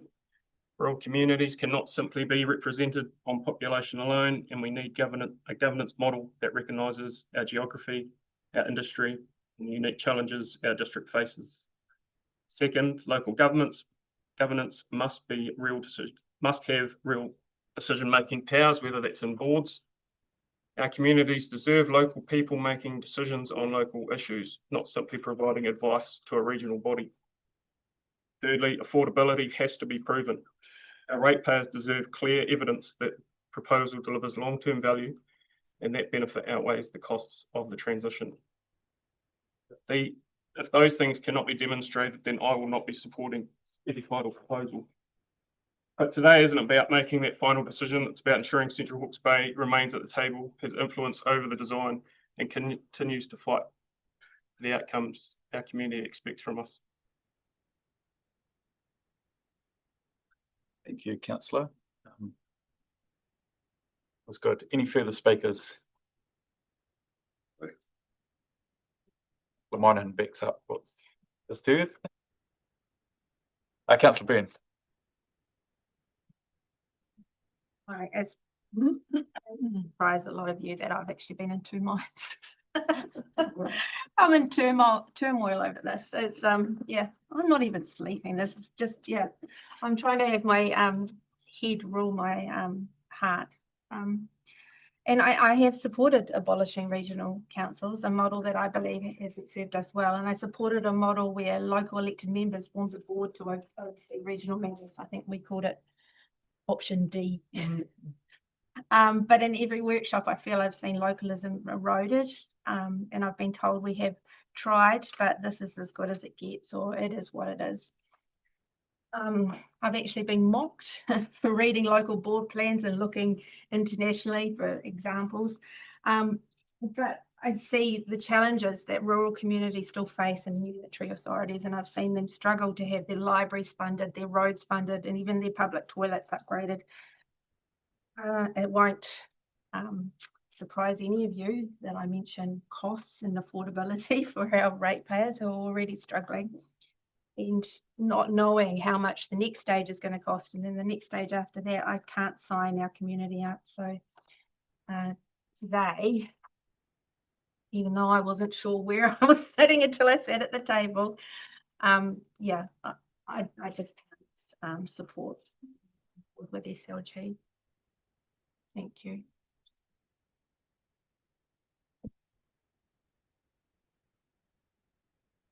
Councillor Margaret. Yeah, I'm going to support it through this next stage, because as everyone said, we need to be at the table, but the crunch will come when we get a bit more detail and go back out to our ratepayer and consult with them with some details that they can make some decision on. The first time round, nothing. So yeah, we'll get to that stage and see what happens.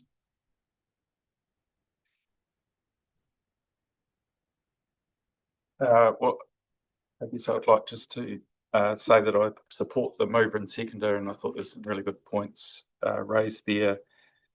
I'm not trying to repeat, but I did just want to say, and Councillor Taylor mentioned about how we have worked so well to get to the point with the other councils, and so I do want to mention Napier City Council and Hastings District Council, that it has been a very enjoyable process to dive into this process and work with them on a level that I think for me bodes well in terms of the future. And so I just want to say thanks to them for getting to this stage as well.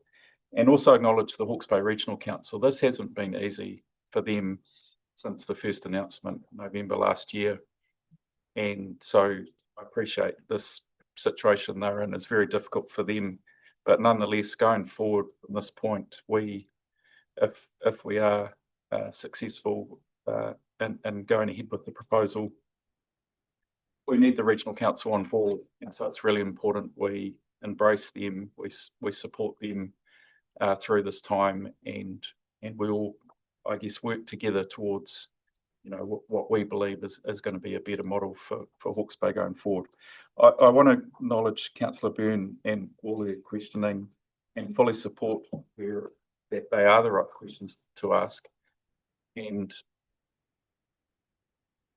I guess, yeah, we need to go into this with the right intent, that it is for a better Hawke's Bay local government structure going forward. And so that's the approach that I want to take. And it's been said, Councillor Choke mentioned it, and Councillor Muggeridge, that, you know, there's still a lot of discovery to uncover here. And of course, if we come up with financials and models that say this is going to be worse for our community, then I'm sure there's going to be a different response and a different approach from this table. But we need to get to that stage at least. We owe it to our ratepayers. I think we're all for cutting costs. We're all for trying to provide a better deal for our ratepayers. But we know the trend in the last few years has not been a good one in terms of cutting services, and rates still going up at an unaffordable rate. And so we've got to look at how we do things differently if we want to expect different results. So after all that, I fully support the motion going forward. There's no other speakers. We'll back to Councillor Taylor. Yeah, just like to echo a lot of what's been said around the table. Councillor Chote's comments about the need for these changes to give CHB that representation and affordability, which at the in hand also recognises Councillor Byrne's concerns, and Councillor Muggeridge's thoughts on being part of the next stage and figuring it out after that. I'd like to specifically thank Ross, Dylan and Will and their counterparts in the other councils for being our voice, for doing this work. But I would like to see the governance table more involved in the next stage. We've workshopped, we've had reports, but the short time frame that we have been given has meant that councillors haven't been as active in the planning. We haven't, we've been able to voice some of what we think, or all of what we think, but we haven't had the actual, I don't think we've had enough, as we perhaps could have or should have, and nor have our community, despite our attempts to give them the opportunity as part of this process. Again, no fault of any of our staff or our councils, but the short time frame that we've been given.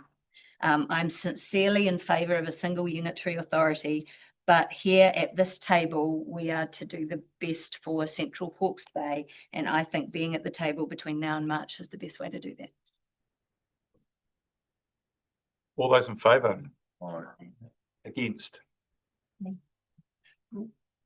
Noted. Passed. Thank you, everyone. And just on to favourite topic, back to bridges. That's the swimming.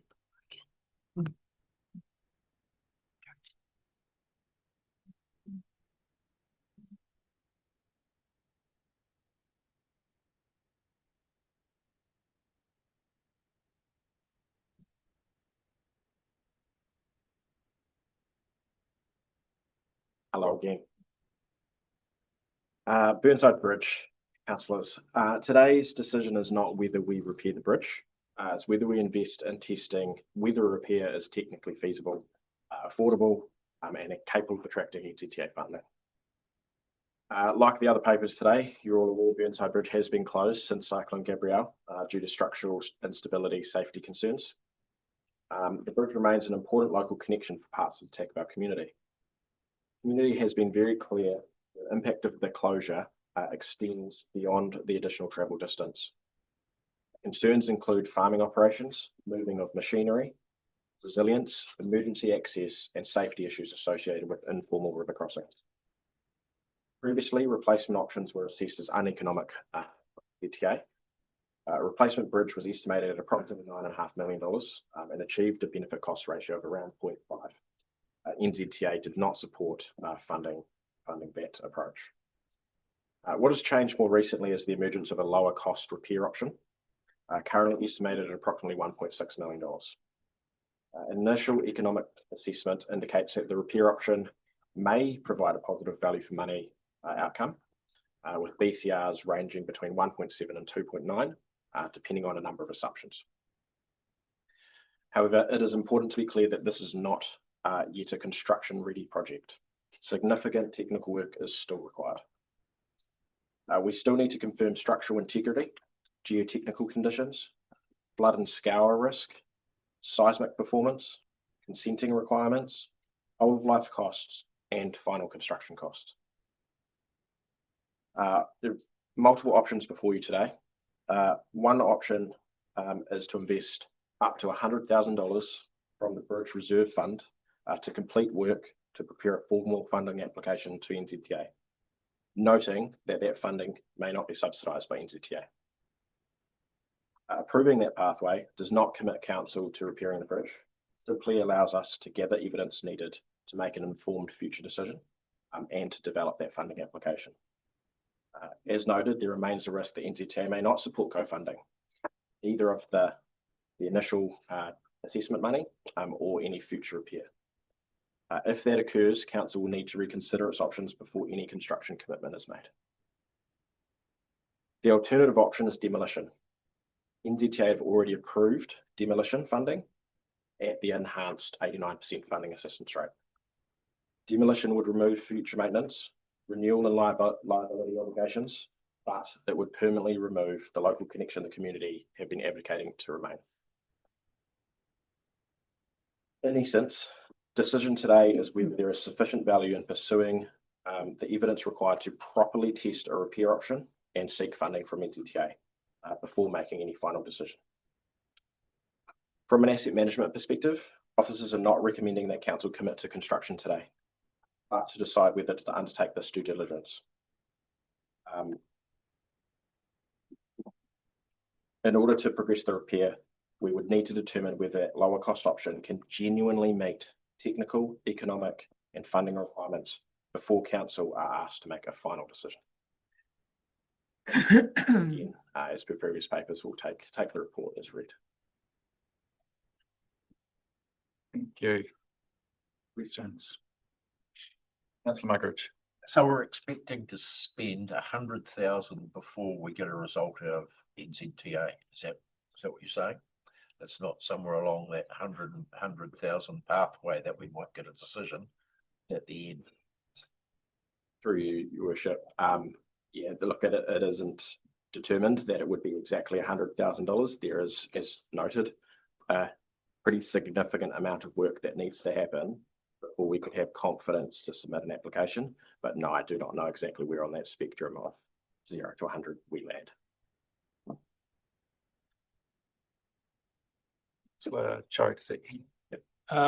Through you, Chair, have we got a timeline on the 89% FAR for demolition?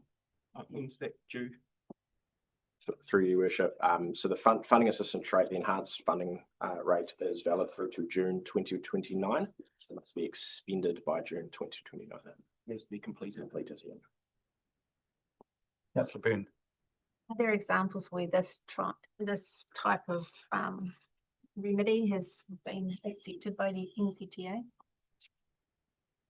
Through your worship, I don't know of any situation like this. It doesn't mean that it hasn't been.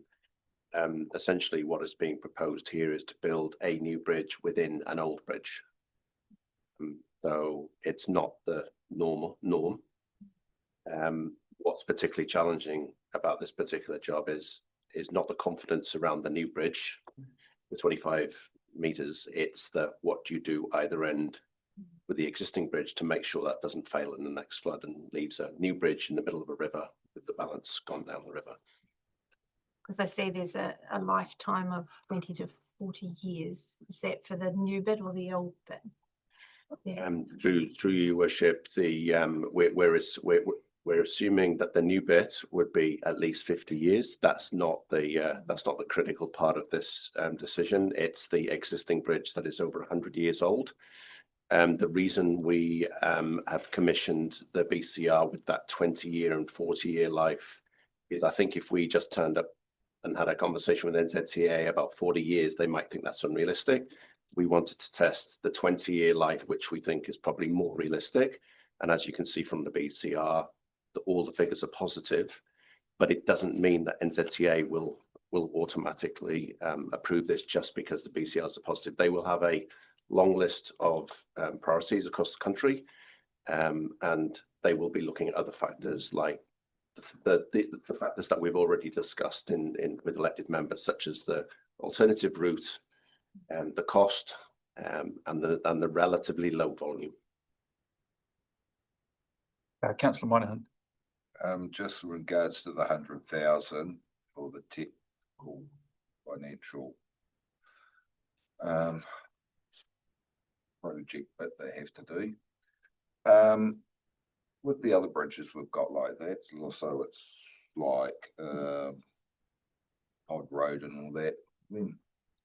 When you assess to go to NZTA for try and get approved funding, are these costs about that amount when you do these technical, or is this somehow a different type of technicality? Through your worship, this proposed solution of a repair is significantly more technically complex than, as Mr. Koenberg has already mentioned, it's essentially a bridge within another bridge. The remaining structure we would need to evidence that the remaining structure could be made sound. And within the $1.6 million estimate, there's an arbitrary figure where we expect to have to do significant amounts of maintenance, repairs, and potentially strengthening to the remaining structure just for this option to be technically sound. That is only one consideration of NZTA. Deputy. Just two things. So if the repair comes out as not viable, the 89% funding still available to demolish the bridge? Through your worship, we're assuming that. We have received an email from NZTA a number of weeks ago now that suggested that that portion of funding for demolition could be at risk, because we would essentially have to remove that funding, reapply for the 1.6 million. If that got rejected, we are assuming that we could then go back and ask for the demolition funding. Next question, just recently Mr. Kinvig will be aware of this, we had a discussion with several large agricultural contractors who put a different take on it as not just the volume of going over the bridge, but also the safety or the being more safer to go over Burnside Bridge and duck across Highway 2 or go Highway 50. Is there any weight in doing some more work on that with them? I think we've underestimated the use of the slow vehicle movements over the bridge. Through your worship, that's all incorporated in the BCR calculations. So the reason, because we don't know the exact volume of slow moving vehicles because the bridge is closed, what we've asked for is essentially what we call sensitivity analysis. So we look at 7%, 10%, 15% heavies, because the idea was, if we look at 100 vehicles per day, 200 and 300 at those various percentages, as well as a 20-year life assumption and a 40-year life assumption, what we wanted to demonstrate was, what does the BCR range look across all those factors? Because we know that the reality is somewhere within the boundaries of those factors. Could be 150 vehicles now. It could be anything from 7% to 15%. What we can see is that the BCR is positive on all of those. Councillor Taylor. Yeah, I was going to ask about the what Councillor Greer just asked about, but I've got two others, if I may. The $100,000 out of the Bridge Reserve Fund, what is that fund normally used for? The Bridge Reserve funding is money that we rate for each year as part of the land transport rate. We generally budget to put $50,000 a year into the reserve, and that reserve builds up over a period of time and assists with bridge replacements, although the sum that's in there is quite small when you're looking at multi-million-dollar bridges. Just to clarify that, we don't replace bridges very often. What else is it used for if 50K a year is going in there? It hasn't been used in the 6 years I've been here. I may have missed it. What's the total in there? 300. 300,000, yeah. 50K a year. 6 years. Okay. My other question, through you, Your Worship, is possibly rhetorical. It is rhetorical. Do you know if Hawke's Bay today has seen point 22 and point 28, that the quote of $2.75 million for the replacement bridge is inaccurate? Do you think they have seen it? Or have we as a council been able to put points 22 and 28 into the public arena? Do you want to respect that? Yep. Yes, they have. We've had a number of conversations and they have been provided with figures and an email from Bridget.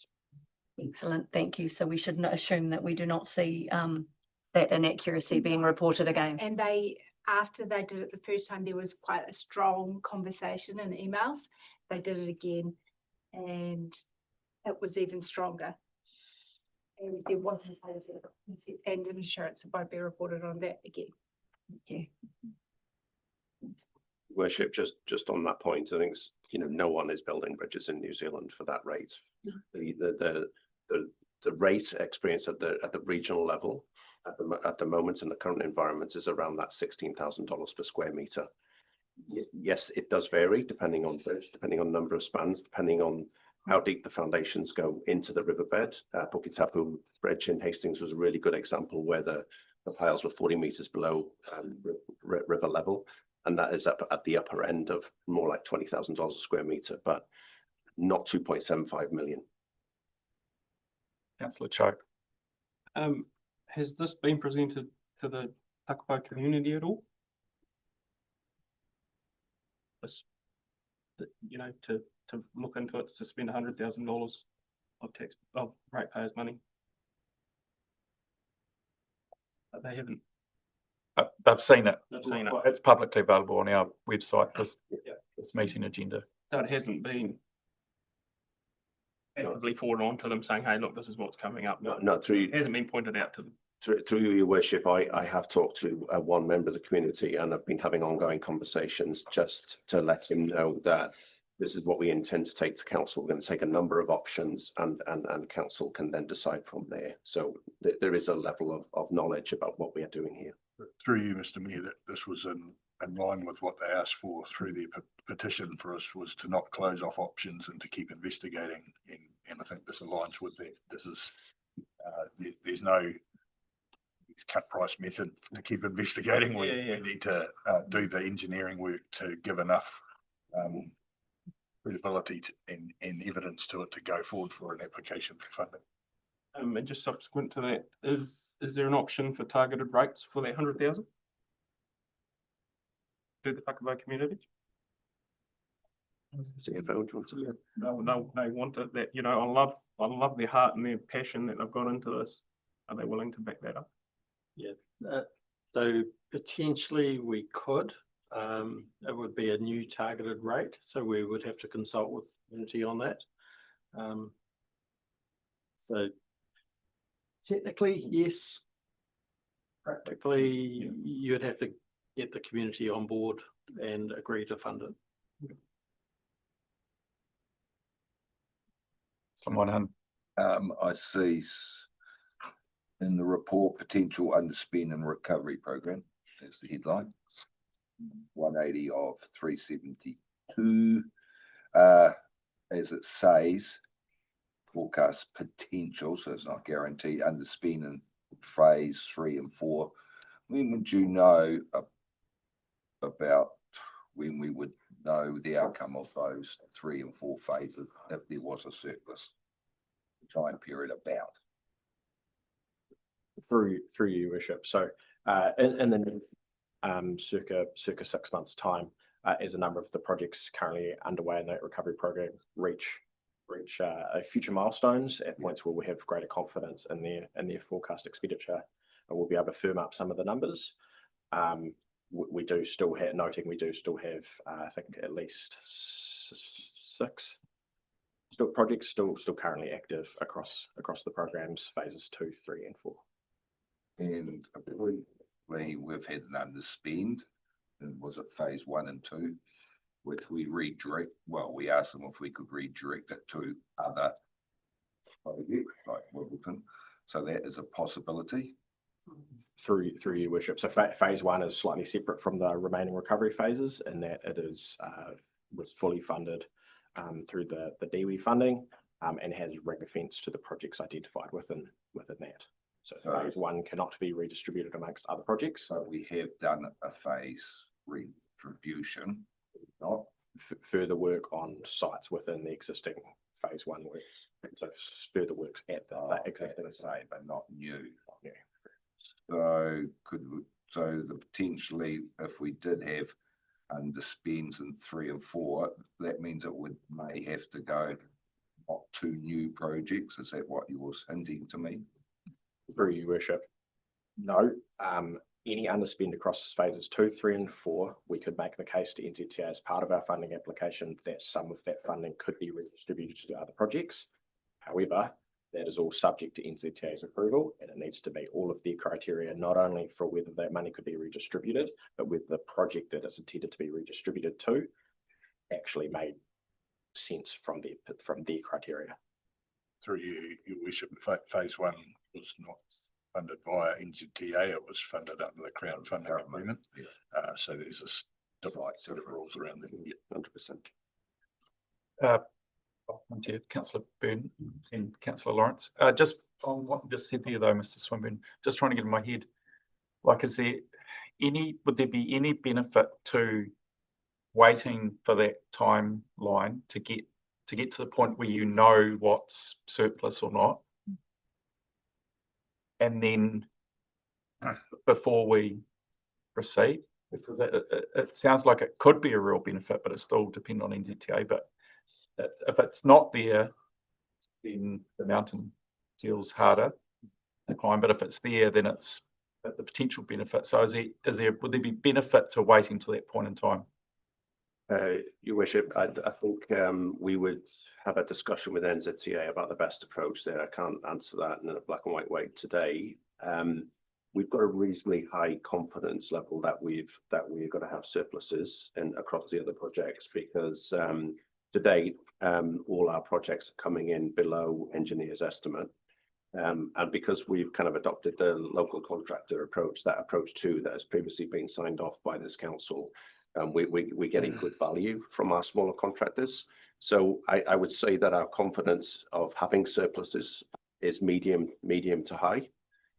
So I think we'd have that conversation with NZTA to kind of, I suspect that the biggest block will be actually getting this project over the line, as opposed to the use of surpluses.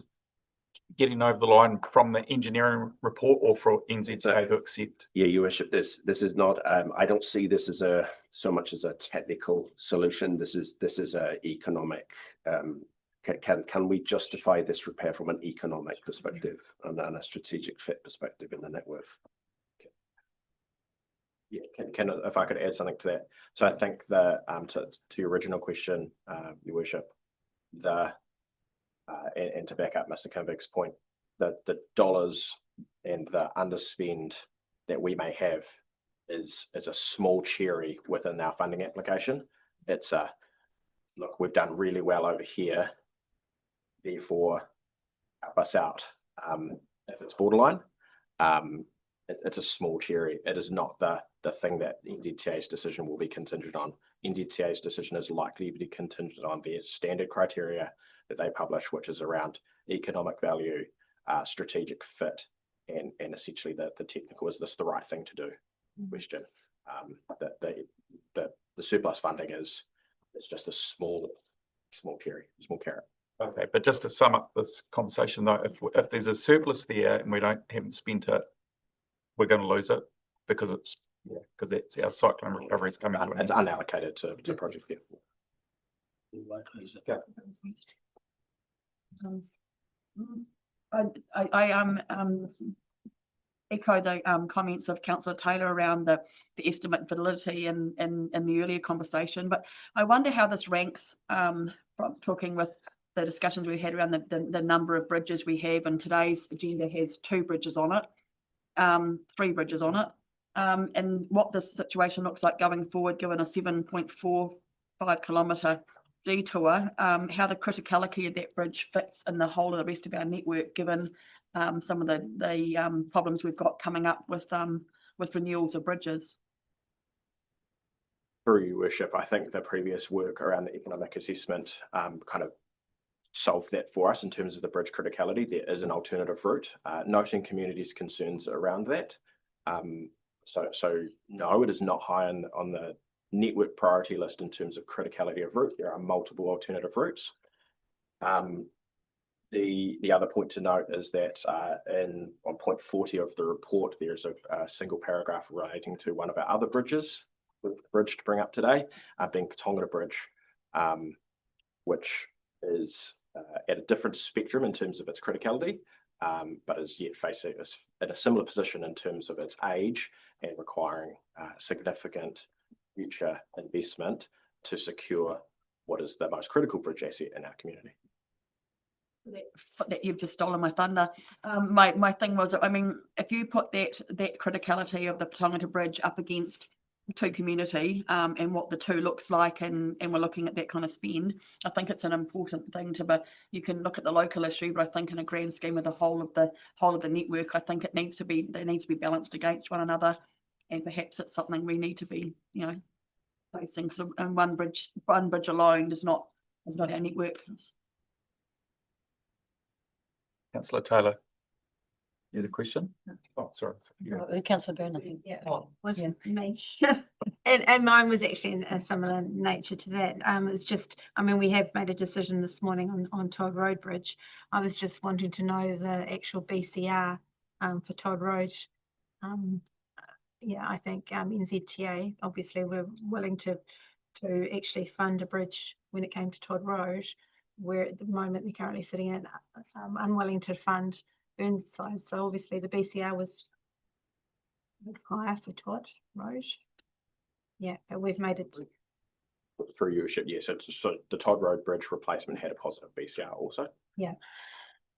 And again, the NZTA supported that approach if we had considered it, but it had a stronger feeling and support us more in respect of their strategic asset management approach to get rid of a future liability.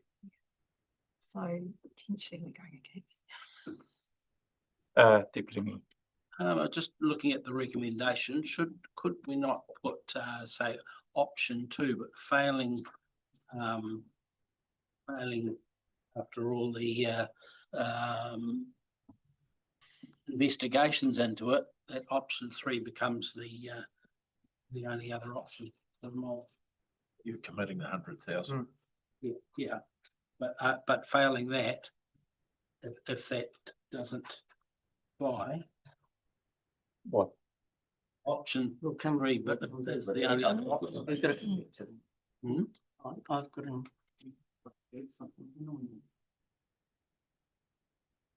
Would you want to move something?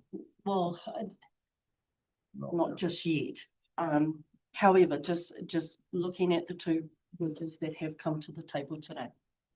I know this Takapo community, they will keep coming back, even though they put a petition in.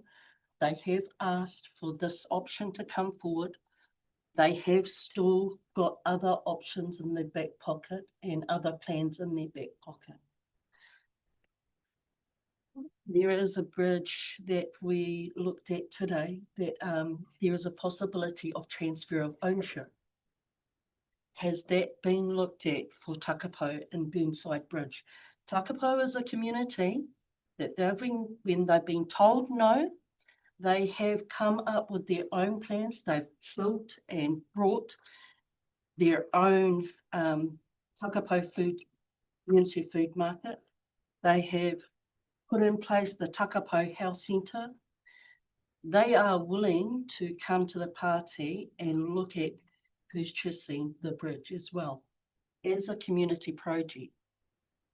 As these, that's what I'm just saying. Councillors have a good look. This community is an innovative community where they will come back with options every time they're turned away and said no to. That is just us. That is how we roll. And we have always rolled like that within for the past 150 years. There are 3 councillors that sit at this council table that are 4th living generations of Takapo, who go back 8 generations to 10 generations.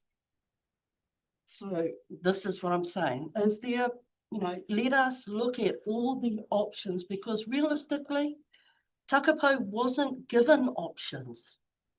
Back in 2024, when I came to this table as a Pou Whirinaki, as the first Pou Whirinaki, Miss England at the time was in your position, Ben. I actually said to her, you haven't consulted with us as a community, whether it be on mana whenua or whether it be as the Takapo community. We only started that really last year, and it's got to where we are today. Councillors, please look at option 2, as the community has come to use with through their petition, and search through all the options, because all we have heard is that it's going to be demolished. It's too dear. I understand that we have 100-year-old bridges throughout our district. Patangata Bridge has been on these books here at council for maybe 3 terms now. And we've not looked at that. Our infrastructure is going backwards because we're not looking towards the future. Statistically, from the stats that we got, have been given on the number of vehicles that cross that bridge, those stats were done back in 2017 before even the Gabriel came in. Over the past 9 years, the economy of the other side of Makaretu has risen within the last 9 years. With the with new agriculture going in, you know, we have 2 different companies that are working through construction and all of that, you know. So let's get some real up-to-date facts and stats. Search it out. Thanks. Councillor Moynihan. Well, I'll propose to move option 2. Thank you for the debate. You may have to do it again. But that's what if there's no other questions. Yeah, okay. Well, I'll just have one last question. The 100,000 spend. So that's employing engineering consultants to start looking at this. Does it happen so that, let's say they've spent the first 10,000 and they come across some real significant issues and say, does that happen? Is that how things happen? And they'll say, no, actually we need to stop this because it's just not going to fly. Or do they have stages where it's positive and you go to the next stage and next stage versus off ramps?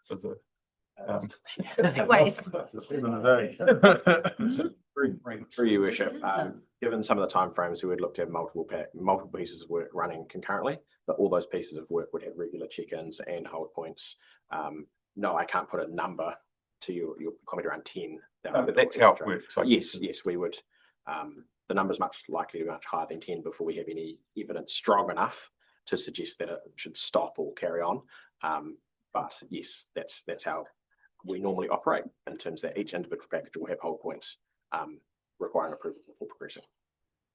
Your worship, to add to that, if I can just say the 100,000 is a lean figure.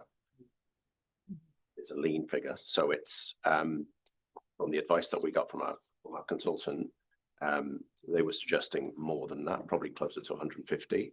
But for the purposes of this decision, I wanted to constrain that figure to 100,000 to make it work and do what's absolutely essential only. So as Mr. Swinburne has said, it won't be a $10,000 and then stop. It would probably be a 50, 60. We would probably be halfway through that, not 10,000. I think we've got some people ready to go. So if there's no more questions, we can test this. Councillor Moynihan, you'd like to move option 2, pursue a targeted repair pathway. But noting this is not approval of a final repair option or construction.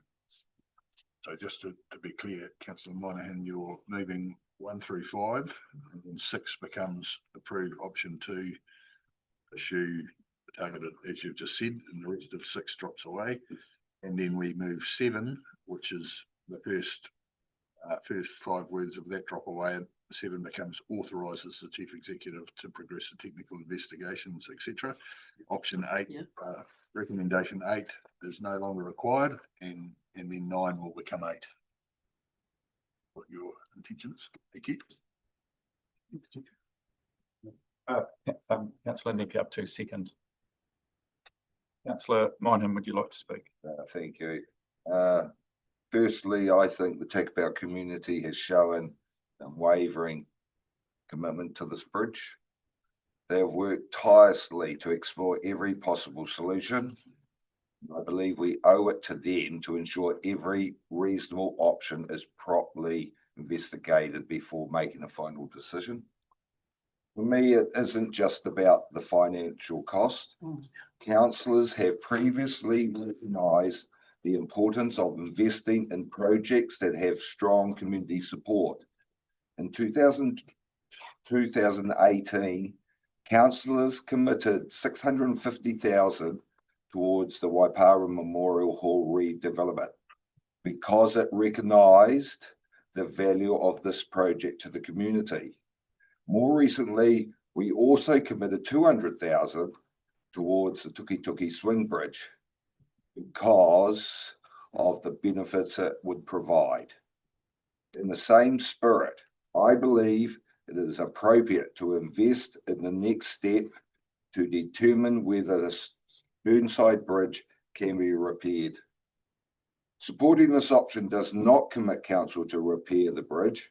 It simply allows us to gather the engineering evidence needed to make an informed decision.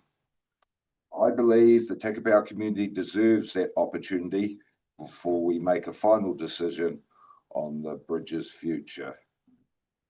And then I just wrote down here to add, we have a bridge reserve of 300,000 and it has been building up unused for the past 6 years. If you couldn't put a portion of that towards it, what is it used for then? And how long will it build up? Thank you, Councillor Moynihan. Councillor Nipiatu. I concur with councillor Moynihan.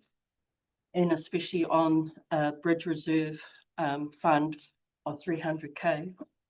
If it's not going to be put towards something that a community has come to us to ask for us to explore, then yes, what are we using that money for? What's it going to be for? There's also too, is that I'm going to be cheeky here, is that there is a rural fund. There is a rural fund. Sorry, there is a rural fund. And I'm asking, what does that rural fund actually, what is the purpose of that rural fund? If it is sitting there when you have rural residents that are asking their council to assist them in exploring new avenues and new options towards something for them and for their benefit.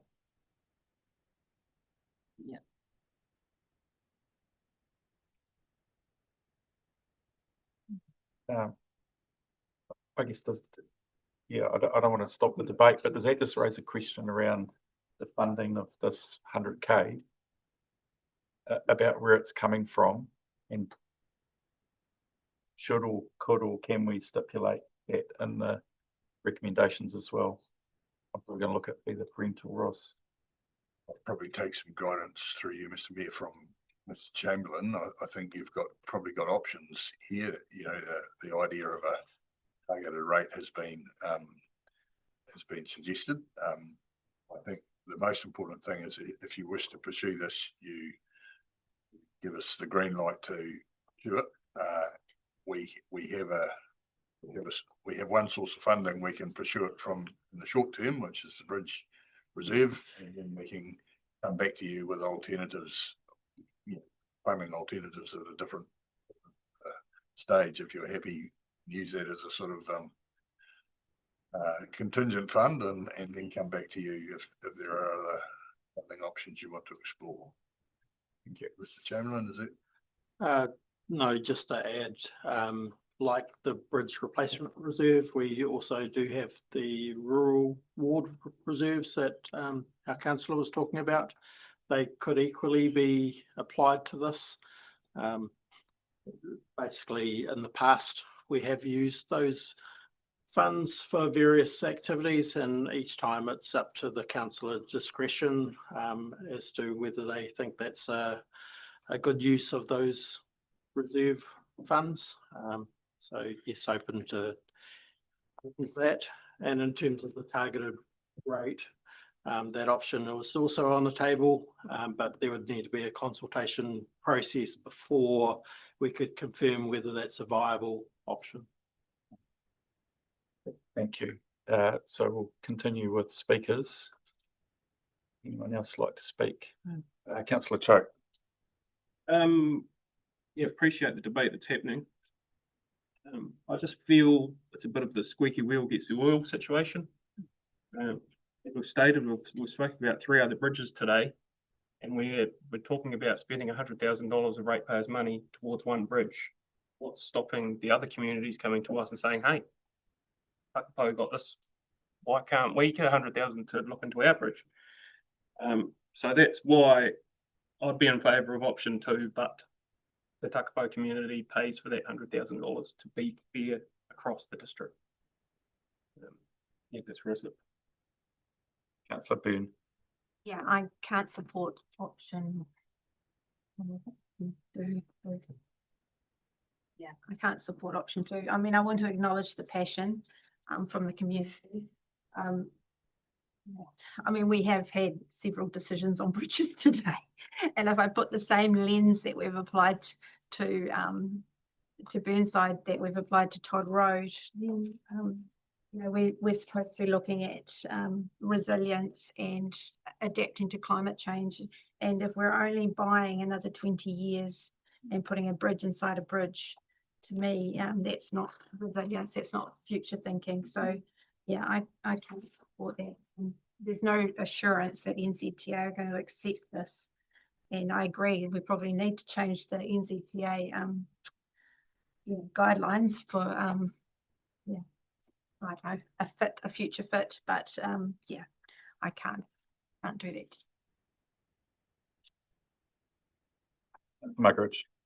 Yeah, I'm with Councillor Byrne. I just don't see it a good spend of $100,000 when NZTA have already turned down an application for it. It's not prudent. And yeah, we're not here to make decisions on sentiment. We're here to make them on the best outcome for the ratepayer of CHB, not just one community. And I just can't see this 100,000 being a good spend. And the other thing is, if you want to take it out of reserve, that's good, but the money's not sitting there. It still has to be borrowed. We don't have cash sitting there, so remember that.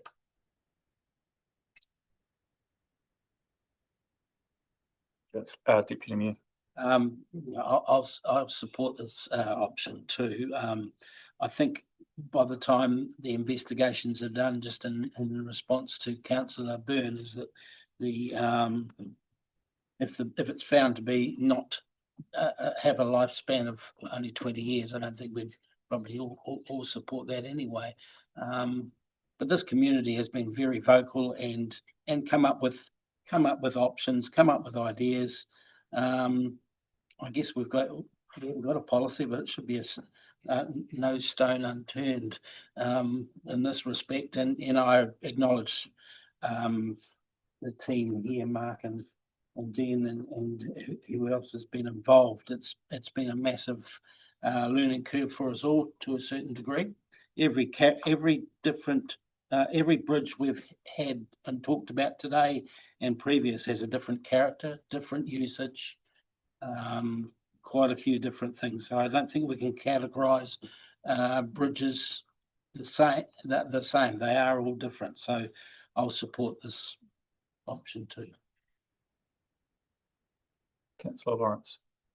I'm with Councillors Byrne and Mugridge on this, and that can't support the option in terms of repair. The bridge is, it's a patch within a bridge that's 100 years old, and the risk factor of $100,000. We've already kind of been down this path, and then the misinformation that's flying around with this, and can't be making decisions based on passion.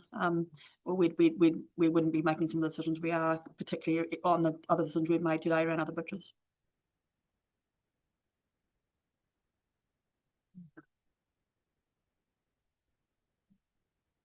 Okay, I think yeah, it's been a really good debate. Thank you everyone. I think where I see the benefits to continuing this is it's kind of our last chance at receiving 89% cyclone funding.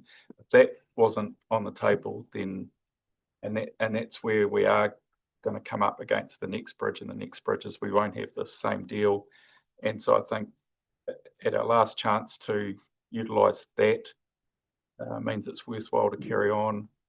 I believe, well, I've got confidence in the finished design or product, if you like, will have way more than 20 years. We certainly need to look at much better management of the river upstream in terms of springbank management and gravel extraction. And that goes with every bridge that we own. So I will support the option 2 today. And I think we need to do a lot more work on the funding. So can we take some out of this reserve or that reserve? But I like the idea of looking at the targeted rate as well, based on the situation. So I would like to see some work come back on different funding models as well. And then also keep us up to date on the surplus recovery funding, and obviously the engineering work if we get that far. So if there's no further speakers, Councillor Minor, would you like to reply? I personally think that sometimes decisions we make aren't just about infrastructure. They're about the people who rely on that infrastructure every day. Sometimes our role is to balance good governance with the needs of our communities. I believe supporting this investigation is the right balance. I also believe this community deserves the opportunity for us to fully investigate whether their bridge can be saved or not.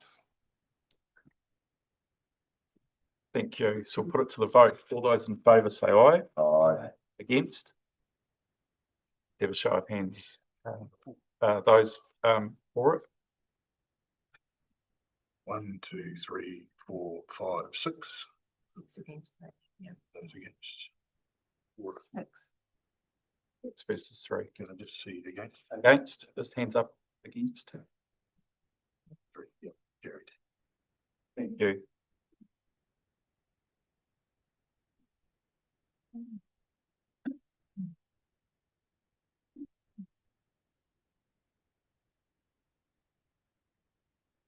Oh, there's only 9 of us, I think. 6 and 3. Yeah, 6 and 3. Yeah. Yeah, got a council meeting today. Hawke's Tourism, welcome, Libby.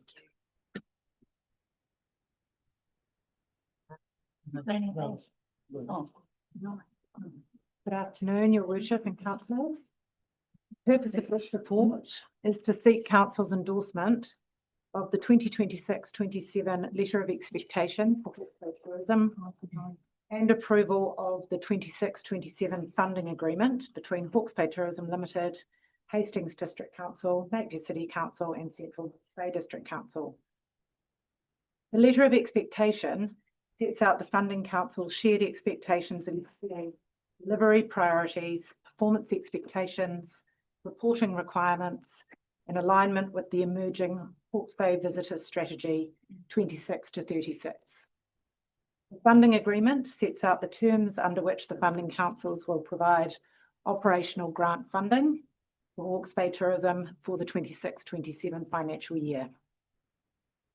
A high-level summary is that Hawke's Bay Tourism is our regional tourism organisation and operates under a public and industry funding model.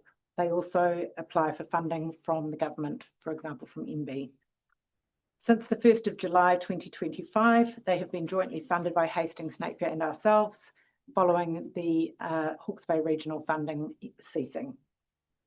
The councils, the 3 funding councils, agreed to fund a minimum viable operating model under a formal funding agreement and letter of expectation to keep the entity going through, operating through to the 2027 long-term planning process. Councils have also appointed a representative to the board of Hawke's Bay Tourism. The funding split is $75,000 from Central Hawke's Bay, $450,000 from Napier, and $462,500 from Hastings, totaling $987,500. The 26-27 funding agreement continues with the existing regional funding arrangement, with Central Hawke's Bay contributing $75,000, which is budgeted for in the 26-27 approved annual plan. The Hawke's Bay Visitor Strategy from 26 to 36, the process for that refresh commenced at the beginning of this year and is nearing completion, with this council providing input over several occasions. It has provided an opportunity to strengthen regional alignment and establish a clearer framework for the future direction of destination management and visitor economy development across Hawke's Bay. And the 26-27 letter of expectation reflects this updated strategic direction. This report recommends option 1 to endorse the letter of expectation and approve the funding agreement for 26-27. This option is budgeted for in the annual plan, provides continuity for Hawke's Bay tourism, and maintains the regional funding partnership and strengthens performance accountability through clear expectations, KPIs, and reporting requirements. Thank you. I'm happy to answer questions. Questions? No. No? Councillor Taylor. Is it possible to add within the body of the expectation, the letter of expectation, with a focus on funding councils? I'm concerned about how many times 4 districts and Wairoa are mentioned in the letter of expectations when they're not a funding council. Through you, Your Worship. Yes, I think we should add that into the letter of expectation. That point was also raised, or consideration of Wairoa's involvement was raised at the workshop late last week also. And just to our understanding is that Hawke's Bay Tourism is engaged strategy refresh and is talking to them about funding. However, for this letter of expectation, it would be appropriate to add in focus on council funders for this year. And then if Wairoa does come in to be a council funder, that would also apply to them. Add to that, I think that's a very good suggestion, Councillor Taylor, and we'll bring that up. To be fair, I asked the question of Ms. Toswell in an email, and the addition of those wording was her suggestion with a focus on funding councils. So thank you. I didn't want to take the credit for that. Through you, Your Worship, point 5 will allow the Chief Executive to make those amendments. Thank you. Deputy Mayor. Just at what stage is the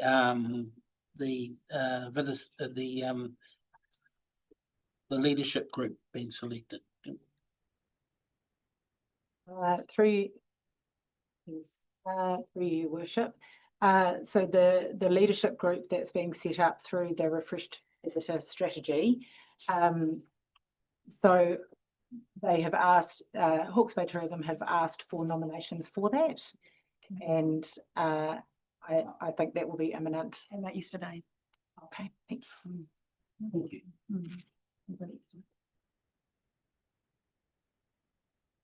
Further questions? Just one. Knowing that we're going through simplifying local government, how would this, does this affect Hawke's Bay tourism in the future? Or knowing an amalgamation is coming in on, you're probably going to get one funding from one regional and one local. Yeah, is that a factor that's been looked at for the future of Hawke's Bay tourism? Through you, Your Worship, this funding agreement and letter of expectation is only for the 26-27 year. The letter of expectation does set out that Hawke's Bay Tourism will proactively engage with all 4 councils around the long-term planning process, and I'm sure that will be taken into account. If anyone else would like to add to that, through you, Your Worship, I think that's a very good question, Councillor Nepiaputu, that this is an industry and council sort of funded body together, so it's not just councils, but regional funding for these sorts of activities will be something that will need to be considered as the new council. If we do get to that point and there is one council, then that will be clearly within that council's frame of decision making for and how it's supported. Thank you. Through you, Your Worship. Just looking through the list of vacancies and those that are sitting members, who of those currently that are sitting on that board are people that we recognise as being, you know, singing for Central Hawke's Bay? Read the list of names, that help? Through you, Your Worship, I would need to check that, but Annie Dundas is our council appointed representative. For the three councils. For the three funding councils. It's not just for us. Councillor Taylor. Possible to see, I know there's provisions in here for formal reporting back on financials and everything else to councils, but is there the possibility there, or unless it happens already at a mayoral level, for that representative to have discussions with us, to come into workshop or something like that, so that I'm sure it's come across our table before, but I haven't possibly seen the name Annie Dundas since she was appointed in that position. Yes, through you, Your Worship, absolutely. We are as part of the letter of expectation and discussions with the other funding councils, we are setting up the quarterly reporting from the new CEO of Hawke's Bay Tourism, and also bi-monthly or quarterly reporting from the council representative to the funding councils. So we'll close that loop. Yeah, which there. Cool, thank you. Right, we'll come back and confirm on how that will.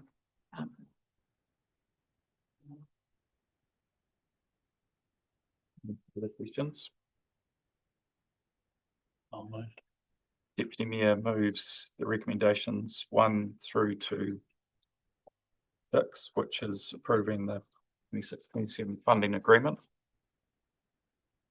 Noting our contribution of 75,000. Whoever seconded it. I'll second it. Who would you like to speak? Thank you. Yeah, well, this is quite a refresh, and it was warming to hear some of the members at a recent meeting were wanting change and wanting improvements. And in terms of Central Hawke's Bay, this is a win for us, but we're an untapped tourism market in Central Hawke's Bay, even as I speak. You know, there's the potential here is huge. When I look at what Aramona is going to do with an educational settlers and Ngāwhakeri involvement out there. Tapuna is totally still untapped as far as tourism goes. So, you know, there's agritourism that's as we speak is growing in Central Hawke's Bay. White Trail, we've got a bridge back in action, so that's going to attract a lot more. But I think going forward, it has to be a win for Central Hawke's Bay. It aligns with our strategy for economic growth. So yeah, look forward to seeing progress. Thanks, Jerry. Any further speakers? Councillor Moynihan. Today I'm going to oppose this. Even though I support some sort of regional tourism funding, I'm struggling at present time to support this funding agreement in its current form because the funding model appears unfair. Warrell District Council has withdrawn its financial contribution, yet there is no indication in the draft report that it will lose the benefits of a regional tourism promotion and representation. At the same time, CHB is told that if you do not contribute 75,000 and it's in the cons section, we will risk losing representation in tourism promotion and activity. I think this creates an uneven playing field where our ratepayers may be subsidising another district. I think there should be appropriate consequences for those who choose not to contribute. I think I'm not wishing to detract from those points, but I think Councillor Taylor's amendment to the letter of expectation sort of addresses that by saying that the funding in this year should be focused on the funding councils rather than other areas. That may not address your concerns, but I just would make that point. I think that is the intention of Councillor Taylor's amendment to the letter. Well, can I add on to that? Yes, that's quite correct. But don't those other councils have to vote if we change this? They, How will that motion go up to them for them to decide?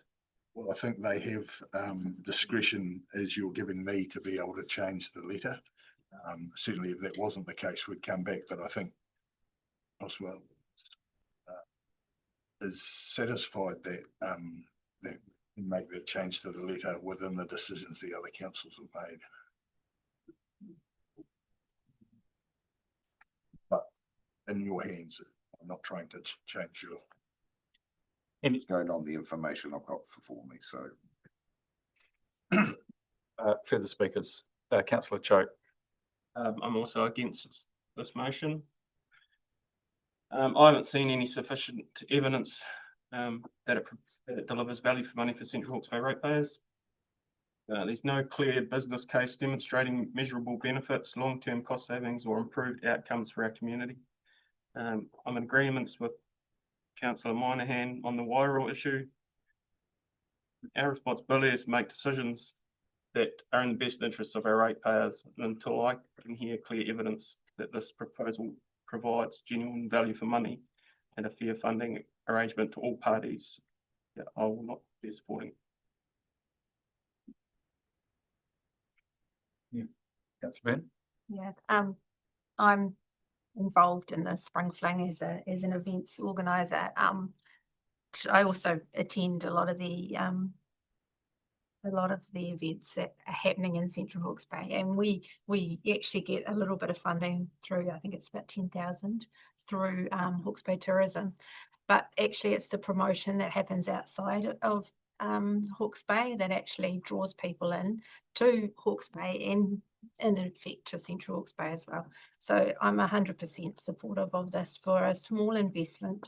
I'd like to see Hawke's Bay Tourism in the future actually drive membership, so maybe we can reduce the reliance on rate support. But yeah, 100%. I mean, it's an industry that we need to actually actively grow in Central Hawke's Bay, because we know we've got amazing things to do and places to see down here, but it's also up to us to drive that as a district. So yeah, I'm 100% in support of this.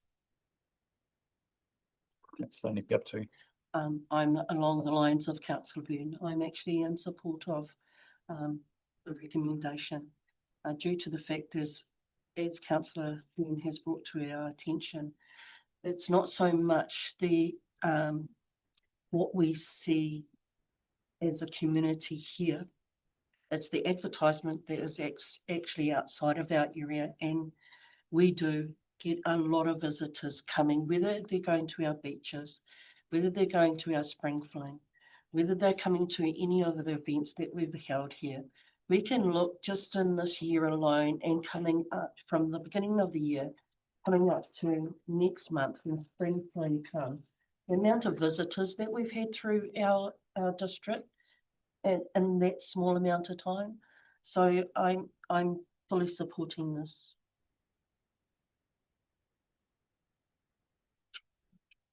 Councillor Mugridge, and then we'll go. Yeah, through you, worship. Yeah, I'm against it. I hear round and round this table all the time how our ratepayers are really struggling.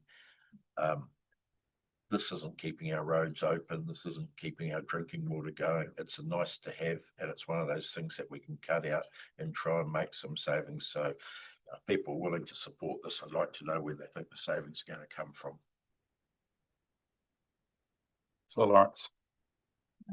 I will be in support of the motion today. Kind of in response to Councillor Mugridge, this is what brings people into our area, and currently working with Hawke's Bay Tourism with regards to our upcoming race meeting and the Spring Fling.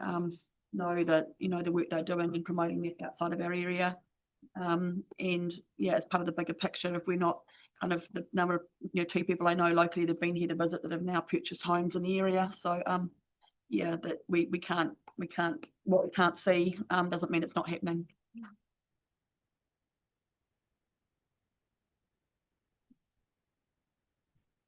Taylor.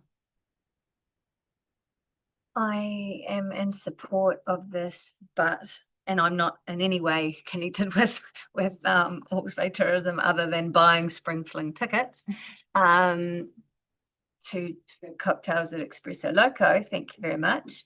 But I am concerned, like we've already been through the discussion about whether this is put in our budget. So to me, today's discussion should have been about what was in the letter of expectation and our expectations beyond that letter. And I think if we want to see more from Hawke's Bay Tourism, we've got to ask for more. We've got to be at the table. We've got to make noise. We've got to make sure the spring fling is being promoted by them. We've got to make sure that Ngā Tupuna and the longest place name and other things are being pushed by Hawke's Bay Tourism. And that's on all of us to make sure that we're getting the value for the money that we've already budgeted to pay for them. Thank you. Deputy Mayor, have you got any? I'll just further add to Councillor Taylor is that it's right. I mean, this is a working together space, like where we're heading with the Unitary Council. It's working together for Hawke's Bay Tourism. I'll just further to that is the local museum here gets a hell of a lot of visitors from outside the area.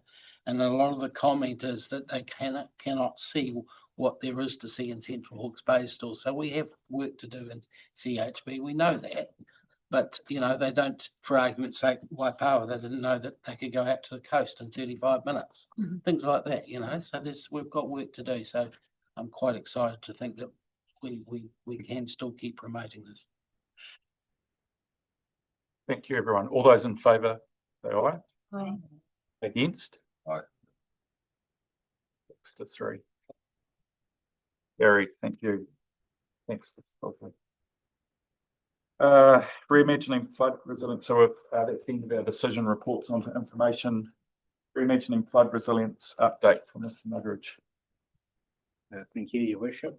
So yes, this is an information only report, but it presents you with the report around reimagining flood resilience, which is a project that has been led by the Hawke's Bay Regional Council off the back of Cyclone Gabrielle, and the work actually responds directly to the Hawke's Bay Independent Flood Review following the cyclone. What the report does and what the work has entailed is actually looking beyond just some, I wouldn't say simple, beyond repairs and of slop banks, and ask what future flood resilience needs to deliver for communities in the long term, testing key issues, including affordability or community willingness to pay, the current scheme limits that exists, Mātauranga Māori, and a range of other issues that have fed into this work. From a process perspective, it's been a really collaborative process that the Regional Council has led. It's involved communities, the relevant councils, other partners, and mana whenua. The particularly relevant part of the work for Hawke's Bay is contained within the Upper Tukituki scheme. And so for that scheme, a 16-member stakeholder reference group was brought together, and that reference group brought along a range of different perspectives along the catchment, representing different perspectives. From a council perspective, the involvement that we've had in this project has been both at governance and at staff levels. From a governance perspective, I'd like to acknowledge councillors Greer and Byrne, who have represented Central Hawke's Bay on the Upper Tukituki steering group. I will invite them to make a few remarks shortly.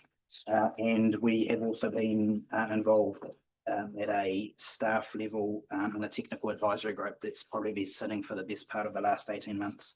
And the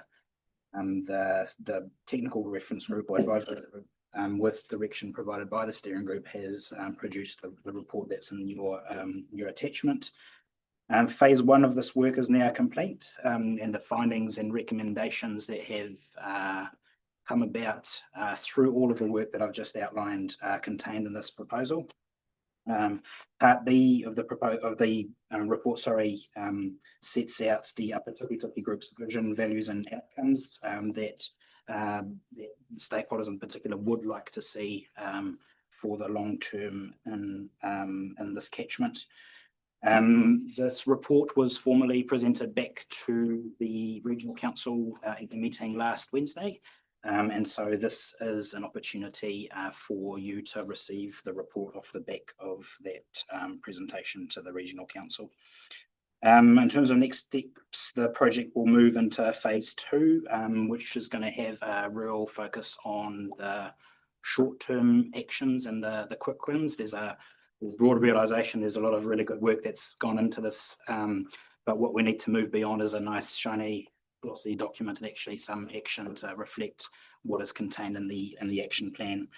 And one of the actions for the Apaturi catchment is a master plan in order to really define what the long-term state needs to be, but also work on some of those quick wins so that runs can be put on the board.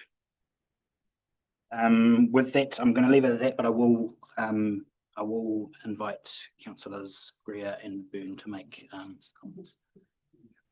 Yeah, thank you. I'm not going to go over the report because I think it actually speaks for itself, but I did make a few bullet points about what I felt came out of the process, and Dylan mentioned it, but I've got collaboration on several levels and the rebuilding of trust.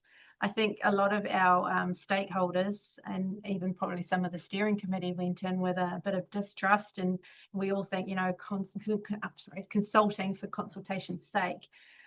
But to have everybody together from the very beginning to try and shape something for the future, I think was really beneficial. You know, we had community mana whenua rangatahi, which is really important. I know that we've just voted for SLG, but maybe that's something we need to bring into it as well. And what else we got? I think everybody, regardless of whether they were the Upper Tukituk or Greater Central Hawke's Bay or Heretatonga, they all said that lives are the most important thing, and how we protect lives. There was a overall catchment from the mountains to the sea, and actually a lot of people on the stakeholder groups, even though they're not actually in that Upper Tukituk, or not paying for Upper Tukituk rates, actually thought there could be some benefit in joining, and were willing to pay if they saw benefits. Yeah, I just enjoyed the input from all of the community. Yeah, and what else? Yeah, and once again, it comes down to affordability. Like, there's some beautiful aspirations in there, but it's, yeah, how do we pay for it? And I mean that they're not alone. We're in that boat. Yeah, and I also think it was good to see the transparency and for people to see how decisions are made. But yeah, that's probably my reflections. Thank you. Good reflections at that too, councillor.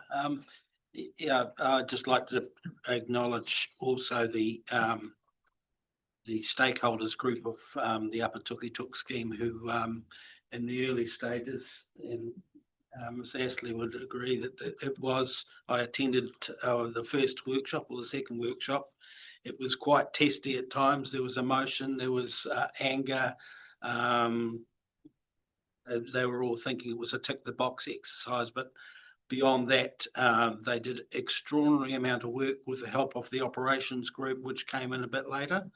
And there were some common themes, a lot of common themes between Heretatonga and the Upper Tukituk scheme. And I did make a point of naming that gravel extraction was one of the common themes in the presentation last week. So, and also the quick wins of just getting the community back on board, getting some projects underway is going to be key for the success of this. But this document is alive and well for some time beyond this regional council. So I called it a document of significance, but it's what happens from here is going to be the key. So, you know, well done to all and also to our tag team.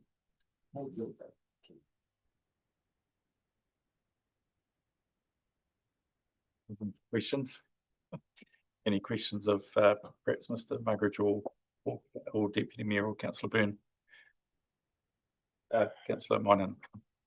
So from theory, lovely. It's got a hard copy, so anyone that joins know what that means. To practicality, when do we think something on the ground could happen? Through your worship, I think as I mentioned before, the real focus is on trying to get these quick wins, and I would expect that there's a live exercise at the moment to work through when some of these things can start. So I'd expect putting a time frame of it that it will be within the next year or two. But there are also some pretty, as Councillor Byrne has just outlined, some pretty chunky projects that are extremely costly and will take a lot of planning, but also would need to gain broader community support, and would need to work through willingness to pay and all of that kind of thing. So short-term wins in the next maybe 1 to 3 years, but then the longer term picture is what's going to be worked through this next phase of the program, to stay true to as far as possible to the intent of what's in the document. Just to add to Dylan's summation, that also the regional council are currently working, as we are, on a long-term plan. So hoping to, build some of the document into that too, on some of the projects into that. Yeah, I should have mentioned that the initial intent was, yes, the long term, but also what can be introduced into the regional council's long-term plan in 2027. Briefly, this is a public document now, correct? Is regional council, what are they doing as communication to the community on this? Through your worship, I'm not sure, to tell you the truth. I haven't seen any, but it's not to say that there's nothing out there at the moment. But there's feedback that we can pass on to make sure they actually play it up a little bit.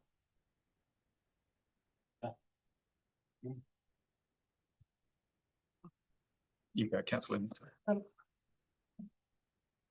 Seems to be a repeated question of mine about simplifying local government, but I just want to say, Dylan, is there a way when we go through phase 2 and we're looking at all our costings and that, and in our partnerships and that this document here isn't wasted, and that it becomes part of that, part of that phase 2?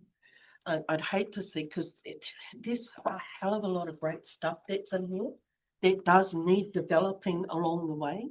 But if we're looking at amalgamation, this becomes one of the documents that we have at the unitary authority stand, level.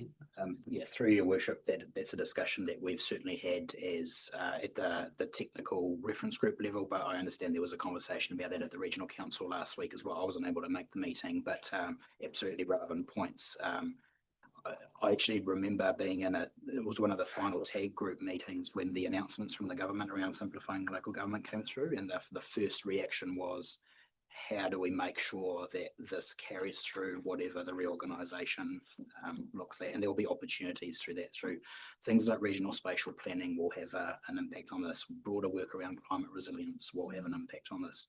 It's something that we're just going to need to carry through probably the detailed design phase of the simplifying local government process, and go from there. But absolutely. Yeah, just to add to that, I agree with everything Mr. Muggeridge has said. Fundamental to the work of making the outline proposal to a final proposal is how we address the functions of the regional council.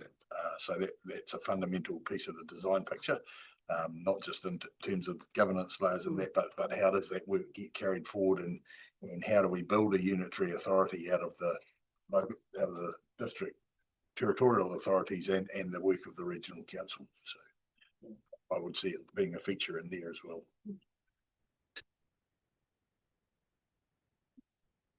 Any further questions? So would you like to move that we receive that report, Deputy Mayor, and Councillor Minor, second, would you like to speak? No. No. All those in favour? Against, carried. Right, just on to our last item, the fourth quarter organisational report. Here's the April to 30th of June. And Mr. McLeod can lead us out, and I'm sure the staff if there's any questions. Yes, through you, your worship, this is the fourth quarter report for the year, and I've made some comments in that section of the report. Take the report is read. I will note that it does include the survey, community survey. So there's some areas in there which the feedback has come in under target. So there's probably more reading than normally be the case. But team is here if you look to ask any questions or detail. Okay, questions? How long has the breed's been grazing in the crop for? There's nothing left. Couldn't keep them behind the tape. And a collar on. Councillor Byrne. I'll forget what page I'm on. Page 3, it was 32 of the report, but page 357 of our agenda. Just regarding a number of fatalities and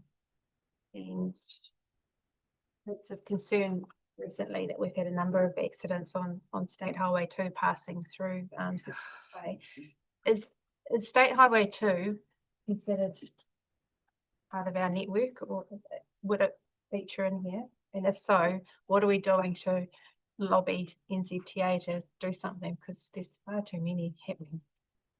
Yeah, through your worship, State Highway 2 is not part of our network. Those results would be recorded under NZTA's database for crashes. But yes, we have had a number of crashes on our network recently, and some fatalities, which is really sad. It's the nature of low volume roads. You know, you can get kind of random peaks of crashes and then nothing for years sometimes. So it is quite hard to predict with such a low volume network. Through you, just to follow on from that question, through you, your worship, are we using our sort of interaction points with NZTA though to sort of just flag and ask for sort of investigation into the fatalities that happen on the state highway network through Central Hawke's Bay, or does that happen automatically? Through your worship, that happens automatically, but we plan to raise it actually with NZTA, because we are seeing quite an increase, but also the use of our local roads as well is getting an increase. So that's something that's on our agenda with the Transport Agency to raise. Yeah. Just the detours. Detours, yeah. It does get brought up at Regional Transport Committee, yeah, and on a regular basis with NZTA from a governance point of view. I think we're meeting with the relationship director shortly.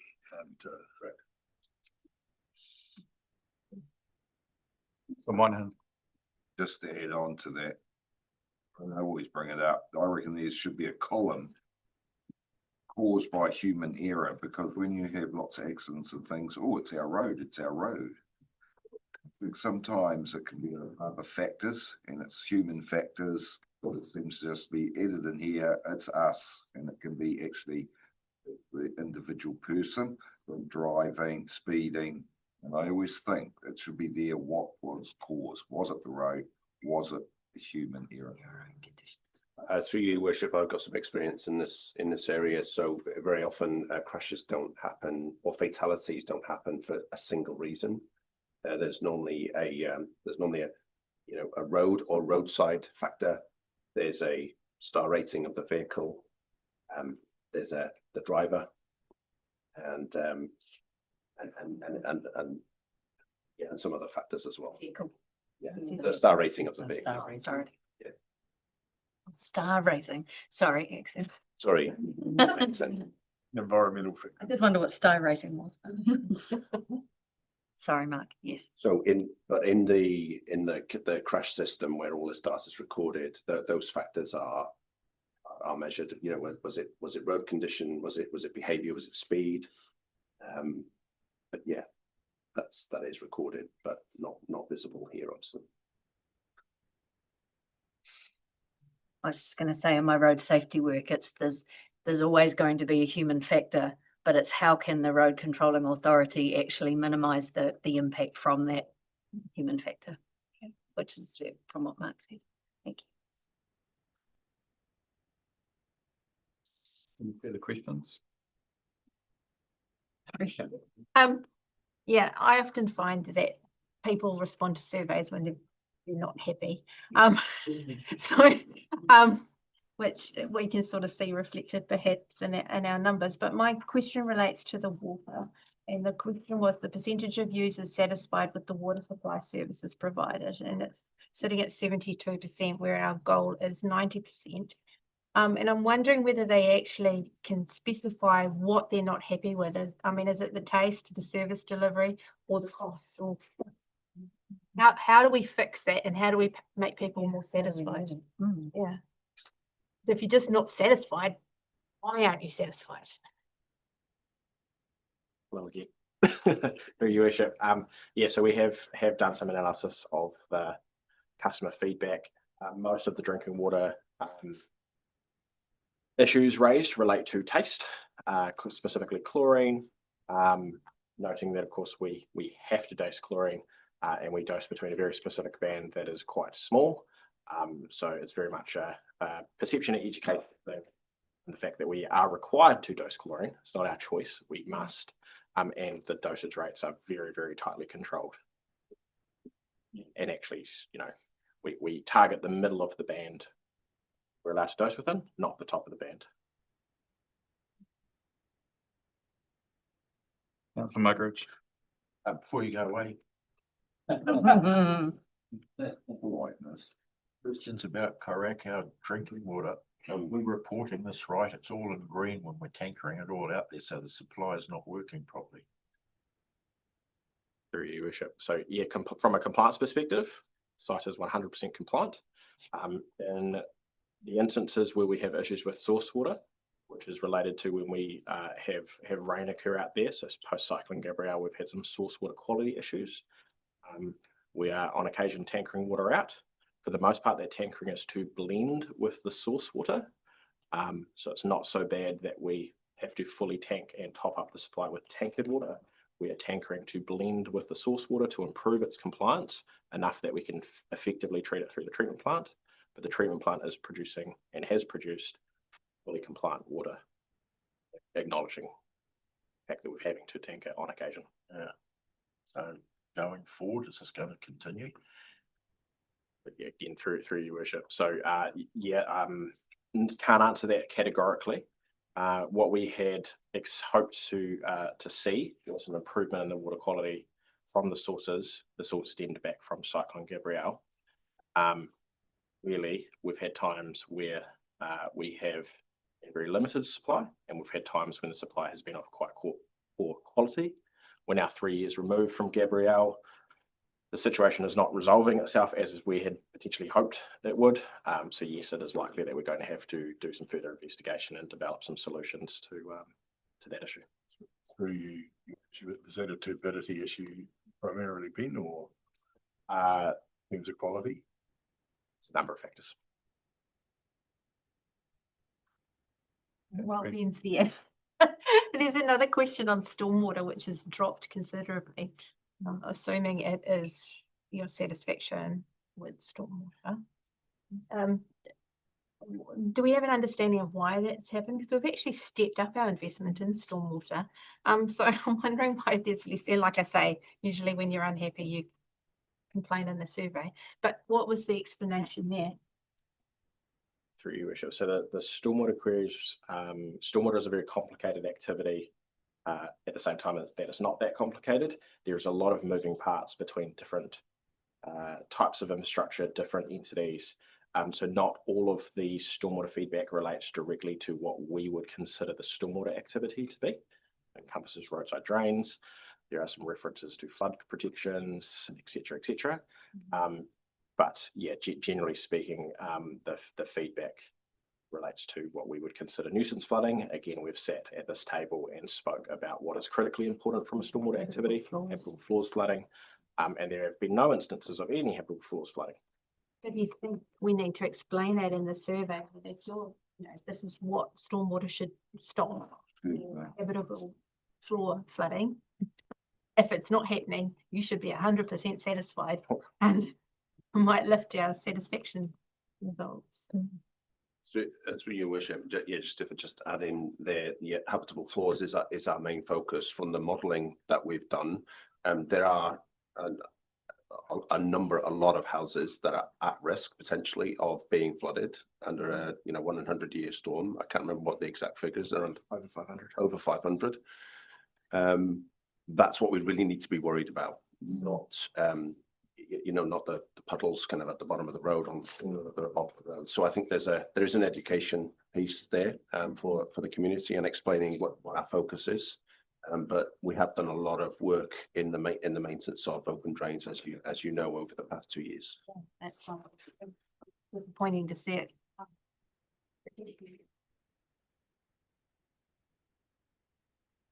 Taylor.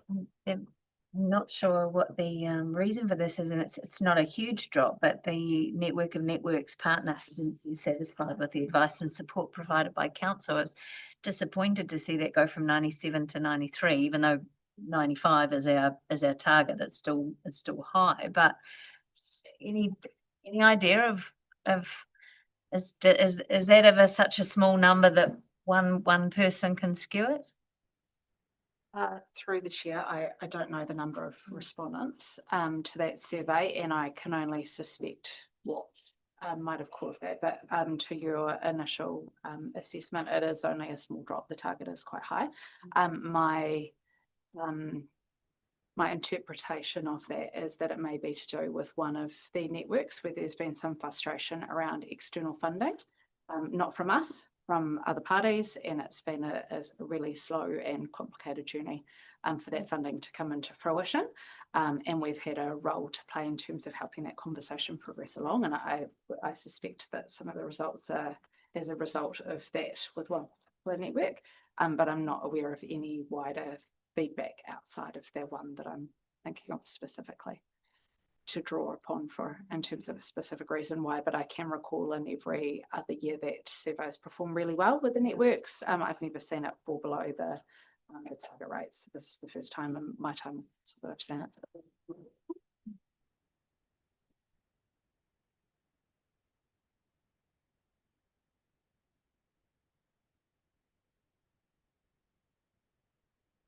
Councillor Muggeridge. No, it's just roughly. I keep seeing pens waving and I question. Right, we have Councillor Moynihan prepared to move that we accept the fourth quarter organisational report. Do I have a seconder? Councillor Byrne. Any further speaking? No. All those in favour? No. Against? Carried. Thank you.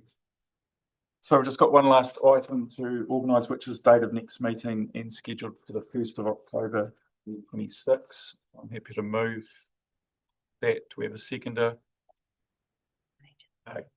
Councillor Taylor, we can organise another one for you. Between Councillor Byrne, if you can withdraw symptoms. We do have committee meetings in between.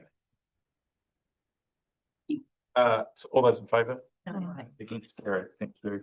And that is the end of the session. I think we're breaking for lunch. The timing's wrong. Okay. Timing's wrong on the agenda. Oh, okay. All right. Well, before we break, we'll just move into public excluded for the couple of items after lunch. So could I please have someone, Councillor Taylor moves, Councillor Muggeridge second, all those in favour? Carried. Thank you. We'll break for lunch. I'm okay. Sorry.